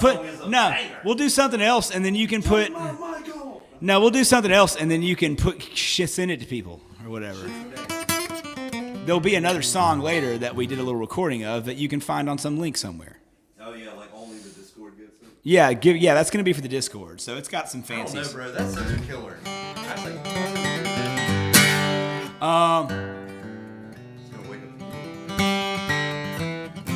No, I'm not going to do that one. I'm going to do the most convoluted song I've ever written because I'm going to be obtuse.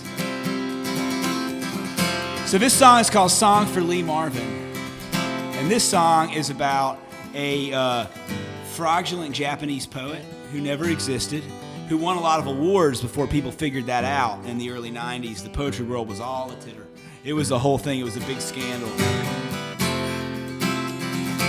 I'll try to play it fast.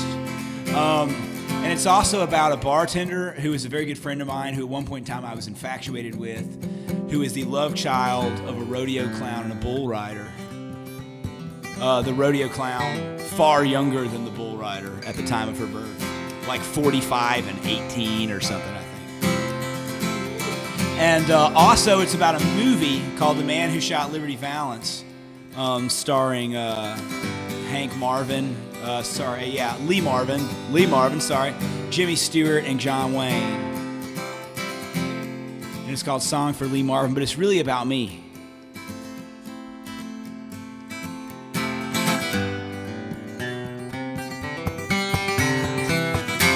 Changed his voices about 3 times.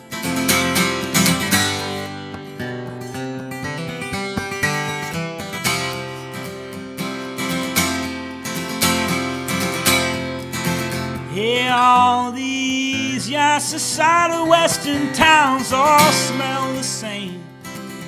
But then so do the girls. I blame the vampires, building their empires on the bodies of soldiers, real cowboys in boot spurs and jeans. I know these people, these men, these clowns. I rubbed the moon. Hey, and I galloped into their hearts, and I'm gonna be home. No, I'm gonna be home soon. I'll be your confidence man. Trust me, that's your favorite kind of sinner. Hey, you gift me a loser in an hour, so I'll sell you back a winner. Lend me your confidence, ma'am. I'll take you to an honest dinner. Bidding more than a competent man. Hey, let me be your confidence man.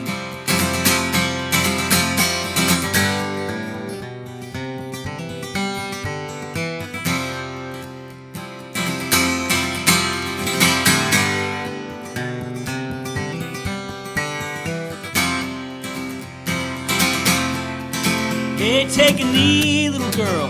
Not there, not yours, but mine.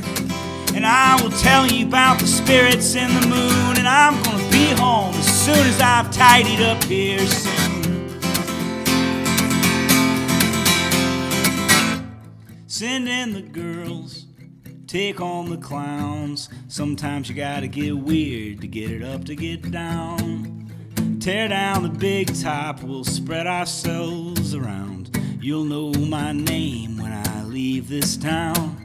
Hey, I'm not a good man, but I can sure make a mother wipe off that smirk underneath this lover. I'll be your confidence man. Trust me, that's your favorite kind of sinner. You gift me a loser in an hour, so I'll sell you back a winner. Lend me your confidence, ma'am. I'll take you to an honest dinner. Bit more than a competent man. Let me be your confidence man.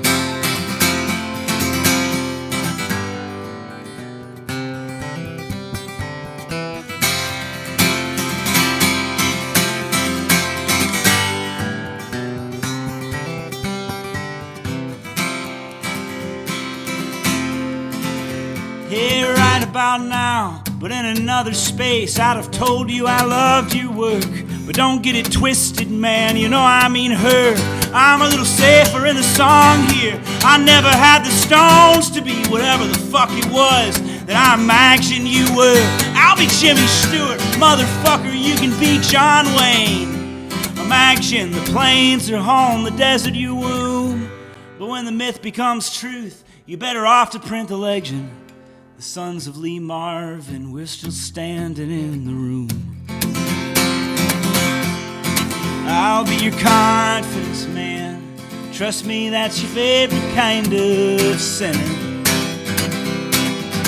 Man, you gift me a loser in an hour, so I'll sell you back a winner. Hey, my confidence man, I'll take you to an honest dinner.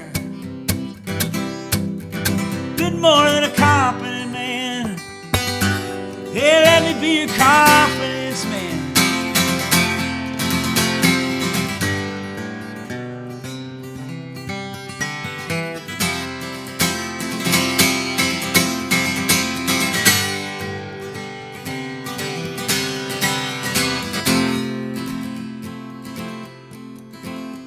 Hey, all these Yasser side of western towns all smell the same, but then so do the girls.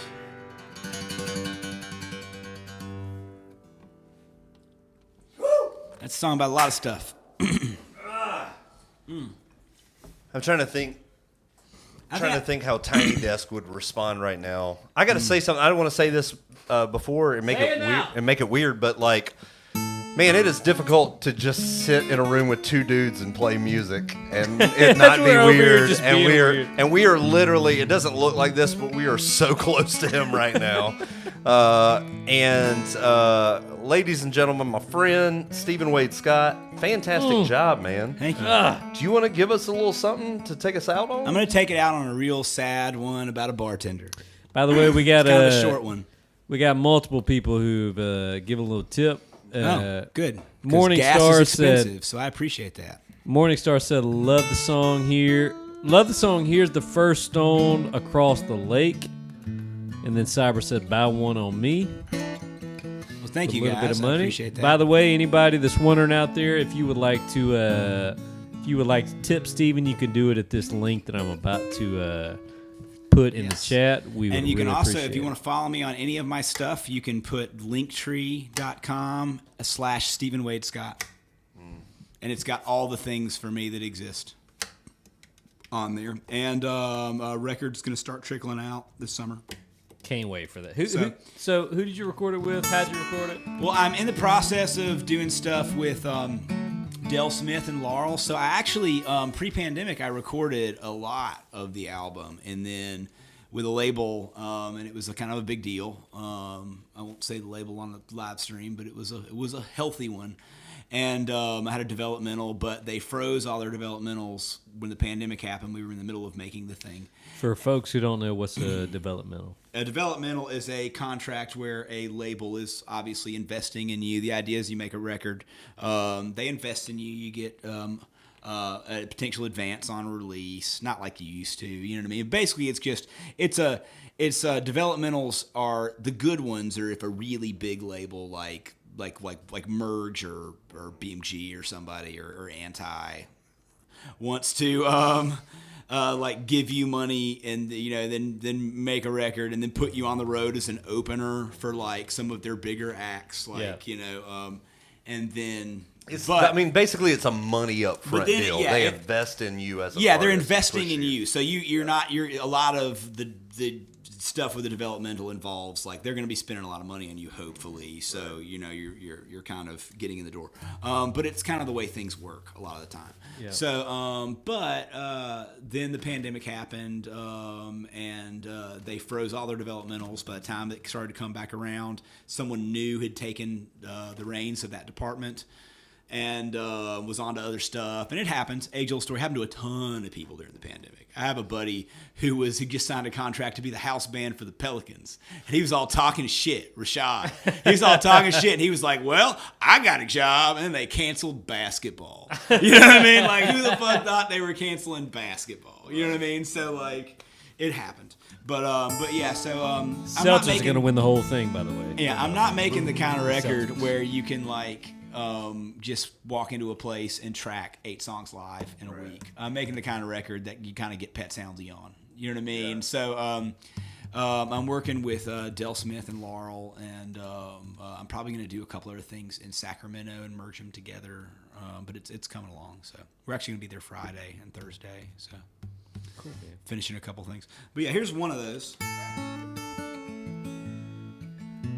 If you would like to hear this song on a show on Hulu at some point in time, a recording of it that I do have, you would be very smart to, I don't know, cancel your streaming subscriptions and send a letter to your congressman.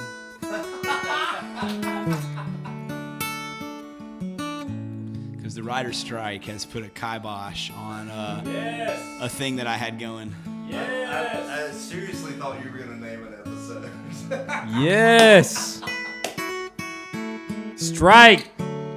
Strike, baby. This song's called Carried Away, in parenthesis, I like dead things too.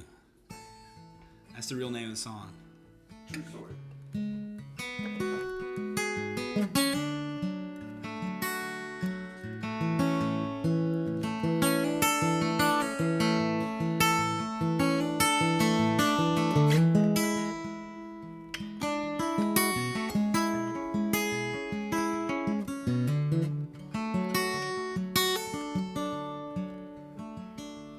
Hey, this bowl of stars in the sky tell my future, so I'm told. Silk sheets draped across the water, lines mimicking the tracks on my hands. I've been borrowing the scars in your eyes, and we're gonna look up one day and be old. Won't you brush past the terror, the shudder of the anchor? Bare feet slap across the deck where we stand, and the archangel and the troubadour may have found a bit more in common than we bargained for. What ships should pass in the night? Find cannons true, make love by the bulkhead light. Oh, rusty roads, the mystic sword of Michael, a smiley shell, my mouth a rifle. I want nothing more to do and get carried away in you.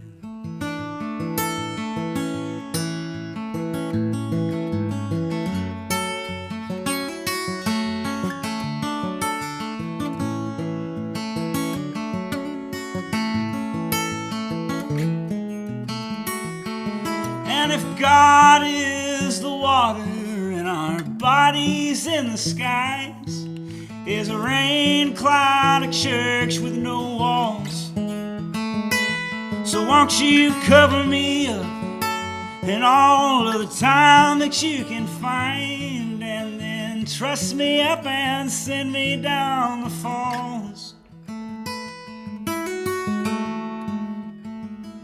But woman, tell me, what have you ever done that was easy? Didn't chew out all its stitches in the end? If I die, won't you bury me and wait? Baby, it's not too late to find me interesting again. And the archangel and the troubadour may have found a bit more in common than we bargained for. What ships should pass in the night? Fire cannons true make love by the bulkhead light. Oh, rusty roads, the mystic sword of Michael, a smiley shell, my mouth a rifle. I want nothing more to do than get carried away in you. Yeah, I want nothing more to do.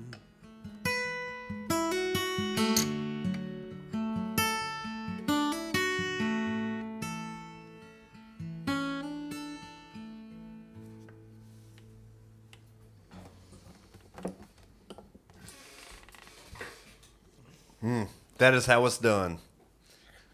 Tell us again where to find you on the interwebs. Everything is just at Stephen Wade Scott. StephenWadscott. So that's TikTok, Instagram, Facebook.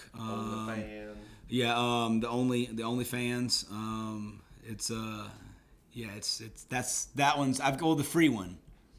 The other one's under a weird name, but I've been thinking about doing that thing where if you're in a certain region, you can block people, you know, who are local from being able to find it. Yeah. You know, yeah. Might as well. That's how I'm going to talk about mental health. I just can't have anybody I work with seeing it. Sean is wild tonight. He said Just the tip. Just the tip. He said he's going to give Steven a tip. What is with just the AAFR tip. 24? Is that a sex thing? Americana Addicts Family Reunion 2024. Sounds fun on that there, is. whatever it is. Yeah, and it is a sex thing. Okay, cool, good.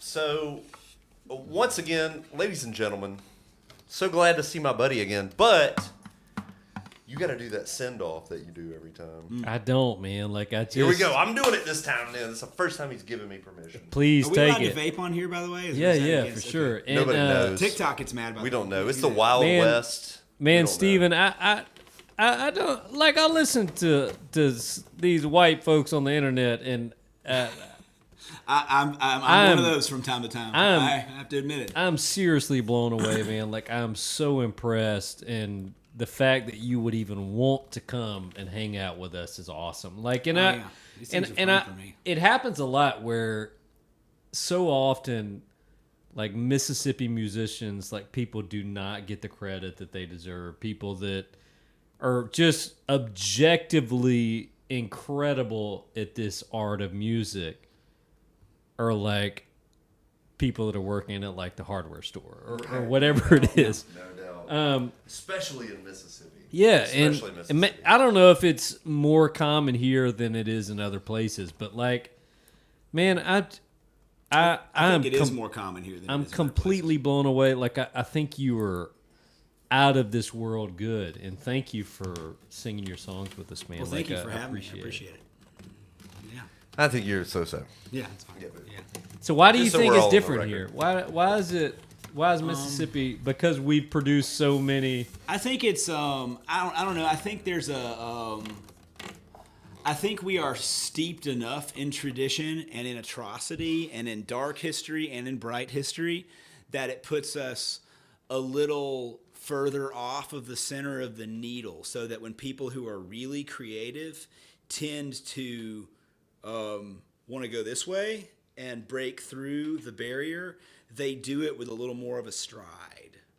And they do it with a little more of a sense of reality. I think it also helps that we are the poorest state in the union, because historically poor people make all of our cool shit. Yeah. If you've got like, there's, we were talking earlier about how it still is and was, in the comings up of the Horizon Community Church days of Jackson, there were a lot of rich kids who were getting a lot of shit that anybody else's band couldn't get, because they could hop in a van with their dad's credit card and travel around the country making no money. You know what I mean? I couldn't do that when I was a kid. I would argue that all of them Yeah, there was one or two people in some of the bands. No. who were I mean, but like the they were like there was like one. tell me one band There's that was one not band- fundraised by their Yeah. parents.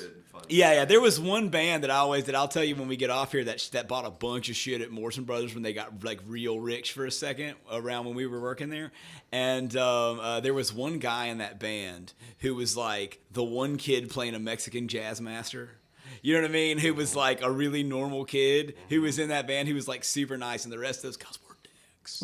You know, but I think Nothing makes you hate musicians like working at a music store. Oh man, they're right. Nothing. Yeah. Especially, Nothing. because the thing is, there's two kinds of people that work at music stores. There's people that do it for like a little while, right before they go to college, who don't need the money because it's a cool job. And then there's all the rest. And then of there's us. the ones that are just like, I mean, like It is like a, I have my to keep the power on in my trailer. You know, But no, so- let's just make it global. Like, this guy wrote, he's got to be talking about Tandem. It's not Tandem, but I love that. Tandem, I mean, they were dicks too. I'm not gonna talk shit about Tandem. I'll talk shit about did Josh not Mays escape all the day trap long. of being I'll talk shit funded. about Let's Josh just Mays say all that. day You long. remember Fall as Well? Yes. So, but like the overarching conversation of a lot of kids or a lot of songwriters who make it today are because they have the financial means to be able to Oh, make it. absolutely. And even people, and I don't hold that against people based on the quality. It's not of their their stuff. fault. Like you take somebody like Phoebe Bridgers, for example, who is immensely talented, and I believe a like crafting and songwriting game changer in popular music. Like she's Punisher is an amazing. Daddy's got to be a doctor. Daddy's gotta be Punisher a is an amazing record, but she grew up in L.A. Right. You know what I mean? Going to an art school. You know what I mean? Like, and I'm not saying there's anything wrong. Thank God that happened because I love those albums. Who I'm wouldn't glad want it that? exists. Like, who wouldn't want But that opportunity? my point is no matter who you are, there are rare examples of Jason Isbell's. You know what I mean? And even like I mean, it's and I think there's. It's more I'm a Swiftie. I am a Swiftie. I'm gonna throw it out there. I'm a fucking Swiftie. Watch I think 89. I think 1989 is there's not been a better pop record Which- made 5 years before or after it. I think it kicks ass. Can I think can I the can best I add album a- until Ryan Adams did it, re-released it. yeah. I mean, And it was like sullied a little bit. But for the you. really funny thing about Ryan Adams doing that record is the way he did it. It kind of, I think, put a bunch of bullshit in people's faces because he did the same fucking songs but did them sound like Ryan Adams. That motherfucker had put that out first. People would have been like, what a genius Ryan Adams is. These songs are amazing and so deep. But like the same people who would say that would not say that about Taylor Swift, and they're the same goddamn songs. Yeah. You know what I mean? Like, so. Absolutely true. And Can I add one caveat? Like Yeah. I'm totally lumping myself into that equation of kids who have been able to invest time and money when I didn't need it. And I think it's sad because like especially with Americana music and it's supposedly like What the fuck does that mean, by the way? I'm in the Sturgill Simpson camp. What the fuck do we mean when we say American? there's a big argument What the about fuck it. are we talking about? I think it's just roots music because I feel like country music has been stolen from us. But like, I like my favorite is the way. I don't think it has. I don't think it has at all. I think there's. Oh man, this is a whole other conversation. I think for the people like us, it hasn't. But for the normal, I think So there's I think you always can't been, just say- but there's always been shitty music in every genre. But Yeah. you can't We just just don't say remember country music now. Yeah, you like can't. even country when you have- means Luke Combs. like the But yeah. heyday of the outlaw movement, right? Yeah. Where these guys are moving against Nashville. Yeah. You could still say country music and mean something that you could listen to. Yeah. It might be Conway Twitty, but you were talking about a certain thing. Now, country music as it is defined Is is not Hardy a thing I can listen and it's to. Morgan Wallen. It is that is what. yeah. It's I mean, I don't disagree with that, but I also think that fucking. I've got some really good friends who, if somebody asks them what they play, they're like, I play country music. No, And- there's a big and who are debate kill- about it. Yeah, fucking- Tyler Childers. Tyler Childers Childers- says the same thing. Yeah, for Childers sure. is a good example. But man, even guys that like Childers is like an exception that proves the rule. For every guy that you hear about that's a Childers, there's 70 more fucking Road Dogs. Fucking Austin Lucas plays country music. That motherfucker is a genius. Matt Woods, I've been watching that dude play kick-ass country music around this country for 20 years, and he's killing it. Caleb Cottle plays some really good fucking country music. In the folk realm, there's a lot of John Morelands and John Calvin Abneys. Don't start talking about John Moore. That's pulling on my heartstrings now. Yeah, Abney's Watch yourself. Abney's a good buddy of mine, Okay. and the guy that plays with him all the time. Yeah. And we got to do an amazing show with him last year. One of the last shows at the Hippo in the last few months. Hippo shut down. Yeah, by the way. Hippo's done for, yeah. That was a guttural move. But my next to last show at the Hippo was with John Calvin Abney. He'd just gotten off the road with. I do this thing occasionally where I'd book a show at the Hippo with another songwriter who was traveling, who was playing solo, so I could afford a buddy of mine to come solo. Yeah. And then I'd turn my band into a pickup band, and we'd like play their record. Like I'd play solo, they'd play solo. My band would play, and then my band would be their band. Right. And I did one with John Calvin Abney. We played his whole new record that he made during the pandemic. At the end of it, he was like tearing up because like Jenny like learned that record like. John Moreland played all the drums on it. John Moreland, by the way, is an incredible drummer. Yes, he is. He plays on all his records. Wonderful drummer. Yeah. He produces He all plays of his all the records. drums He does and all the cool like drums and loops on the last record Yes. and on LP5. That's all Moreland. Yes. And all the last two John Calvin Abney records, all the drums. produced on those are him. all of his records as well. And I don't disagree with that last comment. If Arden's watching, Arden's not watching. But Well, how we might be able to get through to him. Let's see what we can do. Yeah. I emailed him recently. He didn't respond to my email. That's bullshit. oh, we got some spam. Is it I want to spam? offer promotion of your channel. Oh Yeah, man, let me here just we go. Sorry, you Do keep you have a talking. spam button? Put this guy on Yeah, blast. let me. Do we have a ban spam them. button? I'm gonna ban them. It's a long process. Oh man. It's a 6-step process. But yeah, but he started Purge? tearing up at the end of that show, and I was like, "What are you so emotional about?" And I was like, "Yeah, it was fun." And he was like, "That was the first time I've played any of those songs with a band.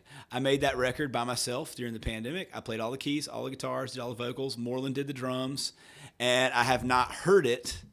Played with other humans before, and that was the very first time I had done Holy it. shit. And I didn't know that. He had been solo on the road with Hanson, who I was talking about. He'd been a solo. He was opening up for them, Yeah, right? he did some shows with the 400 unit. He was opening for Isbell and like all over the place. He did like 250 dates last year in crazy places all over the world, and he never got to play one show with a band until That that is night. crazy. That's It was crazy. so cool, and he was like, I've got some videos of that show, and it was a lot of fun. Oh man, I love that. I have a lot of memories like that at the Hippo. That was an indispensable place. All right, let's see if we can get Arden to buy the Hippo then. We just got another tip from Adam Harrison. Thank you so much, Thanks, Adam. for. Thank you, Adam By the way, Harrison. all the money's going to Steven tonight, so I appreciate that. y'all throw it on out to him. Appreciate you. That son of a bitch, he did it. He showed up in boots. Play a cover for us, man. All right, I'll do a cover. Since somebody gets tipped, now I feel bad. This is a song that a buddy of mine wrote. This is a Mountain Goats tune. John, Mr. Mountain Goat, wrote this song when he was in a hospital having a part of his body removed, I believe. Not anything important. It was like an appendix or something. He's not watching this. He won't. It's not No Children, but yeah, I was fortunate enough to. I know that dude pretty well. I was fortunate enough to be on the Tallahassee tour years ago with him and Khaki King, and I think one of the things I used to irritate him with was a banjoey version of this song. So here it is. You don't have a thumb pick on you, do you?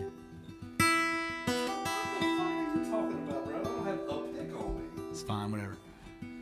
Anyway, this is called Dilaudid.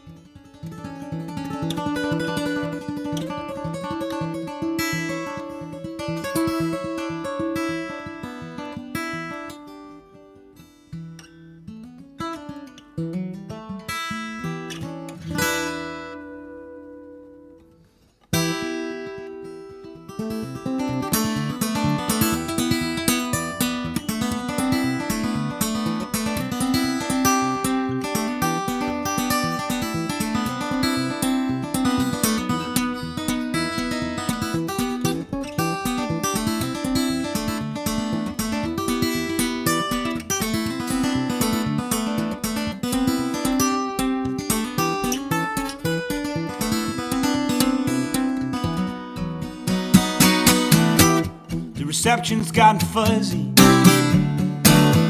Delicate balance is shifted. Put on your gloves and your black pumps. Let's pretend the fog is lifted. Now you see me. Now you don't. First you say you love me. Pretty soon you won't. If we get our food 70, we wanna pass this weekend. So kiss me with your mouth open. Take your foot off of the brake, for Christ's sake.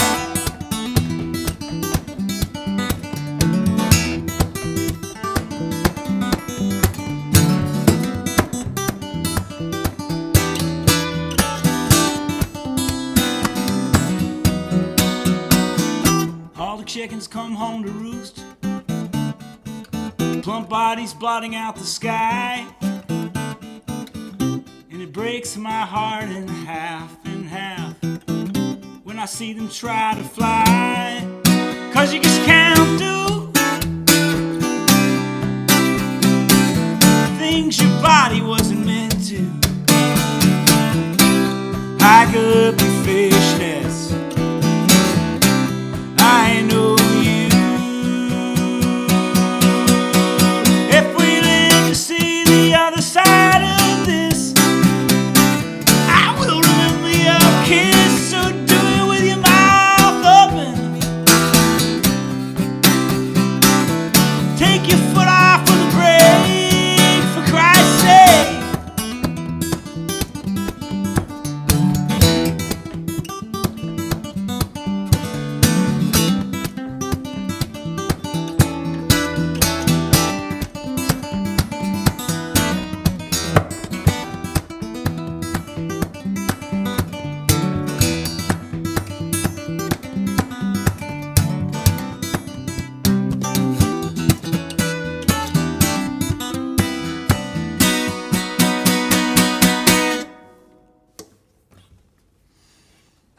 No resolution? Sad Chad is going to be so sad about that one.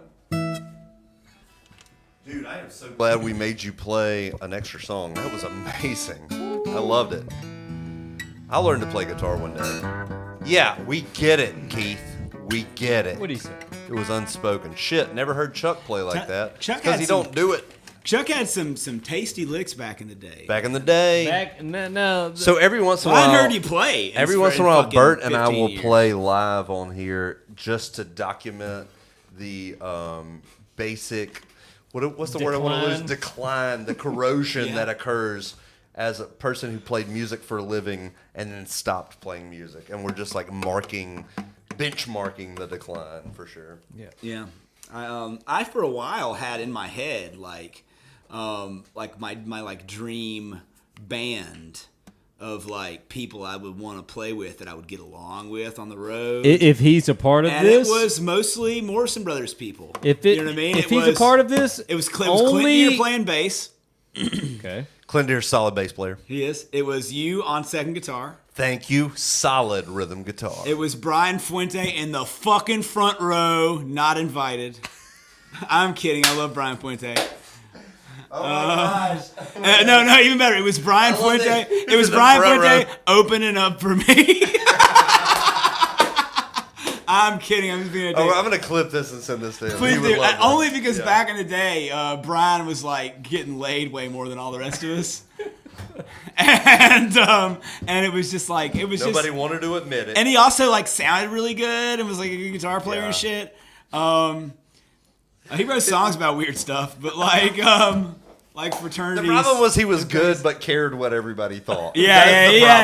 That was the whole problem. Yeah. When you got that dimple in your chin at 16 fucking years old, Yeah. then like Yeah, but He is handsome as hell. yeah, it was a thing. Christina Aguilera, I think he got mad at me one time because Christina Aguilera said he was handsome on TV one time when he was on The Voice. Yeah, so he's on The Voice. Yeah, Yeah, right, she turned around, and when he walked away, like on national television, Christina Aguilera goes like, "He's fine." Yeah. And so fine. that spawned Google it. That spawned a thing on the internet that was like people tweeting about how hot Brian Fuente was on The Voice. So I collected all these tweets and made a montage of it, and then like tagged him in all of it on all the social media, and was like Brian Fuente hotness tweets. Yeah. And I think he got really mad about it. He didn't. He blocked me on something I bet over he it. did. Like I think he bet wasn't. he I don't did. think he was cool with it. Whenever we were weird celebrating his success, he always thought we were just making fun of him. Yeah, but I was like, I kinda can't were, stop but like being also weird. it's like we're still gonna be fucking Of course, weird. I'm gonna make fun of you. Yeah, you work exactly. with me. Yeah. Yeah, I mean, Oh man, good times. Great times. yeah, but yeah, I don't remember who was drums. I don't remember, but I had a whole thing in my mind. It was mostly Right. Morrison Brothers people.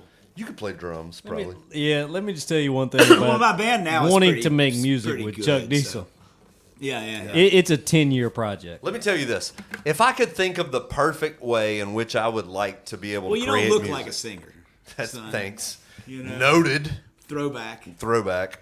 So I really only want to do music if like somebody else is writing the songs and I can just add all the production and the parts to it that I'm I going want. to cut you off because that's a at- dumb idea and you're wrong. at my house. I'm going to cut you off because that's a dumb idea and you're wrong. I mean, Because at my house by myself. I was just telling him I don't even know if Julius Leonard Magali ever even made a record. I know you certainly didn't have a physical copy of it you could hand me at any point. That's true. He can still sing And, songs. Stuff got I can recorded. still sing Konishiwa. I have not heard that song. I dare in you. Konishiwa, dare oh you. my son. Wait, I dare you to play I it don't know and how to sing play it. Konishiwa, oh my son. You piss on that band, but we're still gonna rock. It was almost You like don't that. look like a singer, son. It was a lot of Why don't the, you actually sing it? Why don't you nobody sing it? finds anything. I'll fucking do it. Don't I fuck remember with me, I bro. remember an afro and I remember a lot of this. A lot of this. So it's like real. It's real Chili Peppers Yeah, for sure. it was a lot of this. All right, before we all do something that can't be undone on the internet, I'll see y'all later on down the river. Remember, For his life. Yeah, remember consent was the magic word of the Consent. day. Consent. Magic word. was Remember consent, and after consent, jay off in front of whoever you want to. After they consent. If you take away one thing from This whole performance. Where are we about to go right now? That's a real question. probably to your porch, to the post-porch funk. This man wants to go to an open mic night, is what he said. No, I already. Does told that him. exist? That's beyond my bedtime. I don't know. I don't live here anymore. I don't think that exists here. On a Tuesday? No, ain't no way. Tough. Ain't no way.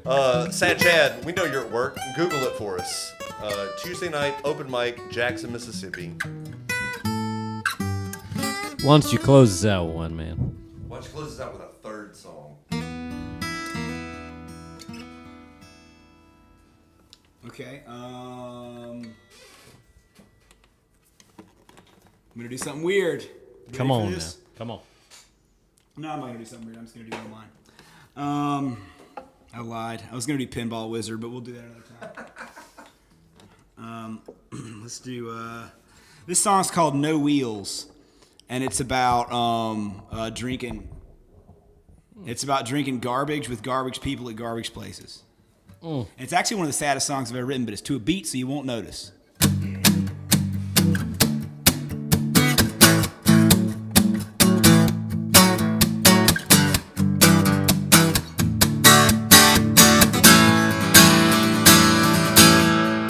You ever been where the fear of missing out might be all that keeps you from cashing in?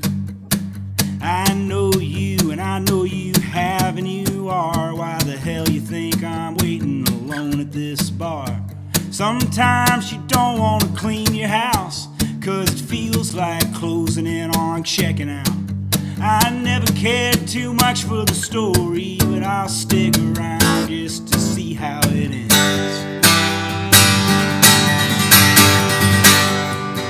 I'll take another well, tequila, no wheels. It's the burn, keeps me up on my heels.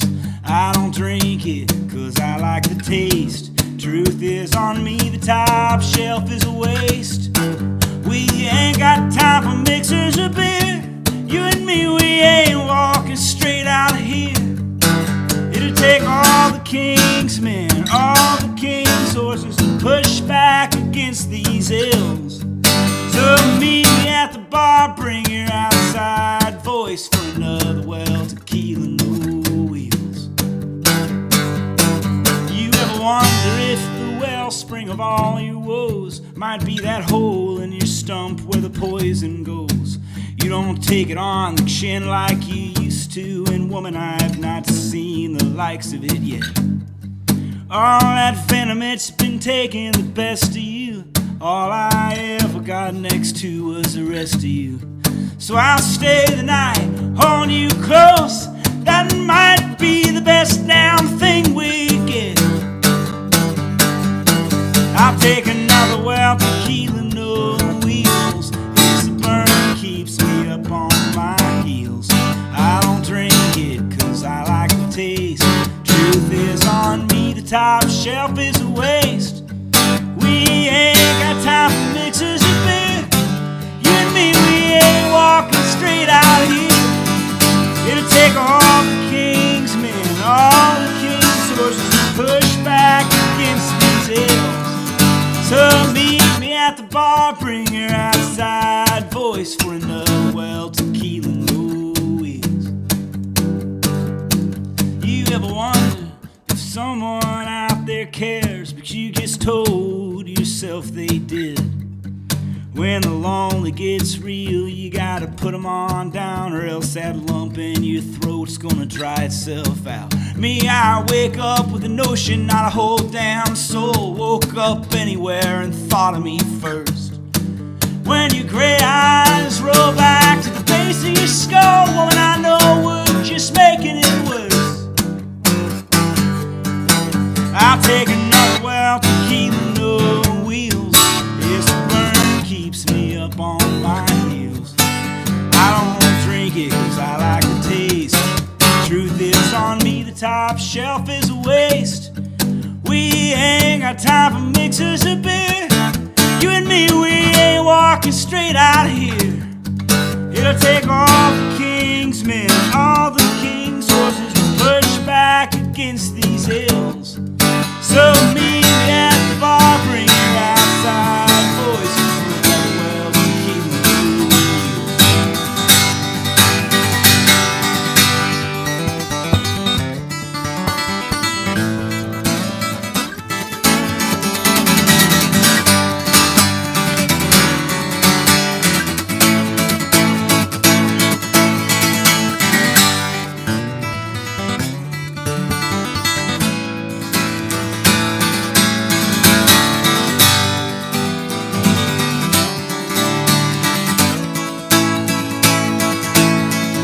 take another well, tequila, no wheels. It's the burn, keeps me up on my heels. I don't drink it, cause I like the taste. Truth is on me, the top shelf is a waste. We ain't got time for mixers of beer. Man, you and me, we ain't walking straight out of here. It'll take all the king's men, all the king's horses to push back against these hills. So meet me at the bar, bring your outside voice for another well, tequila, no wheels.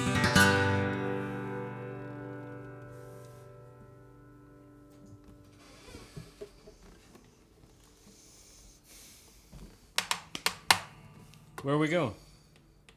Post porch. He says, Chad says Shucker's Oyster Bar karaoke, right?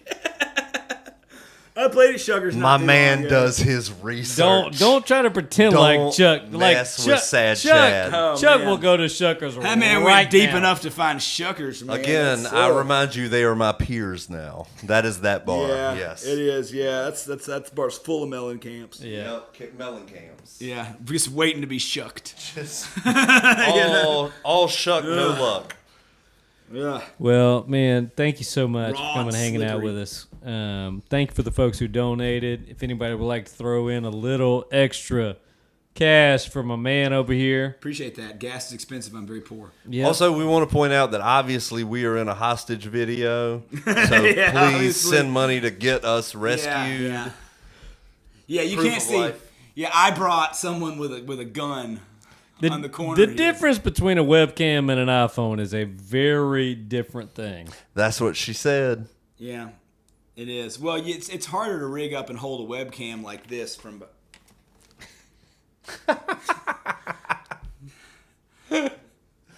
You know. All right.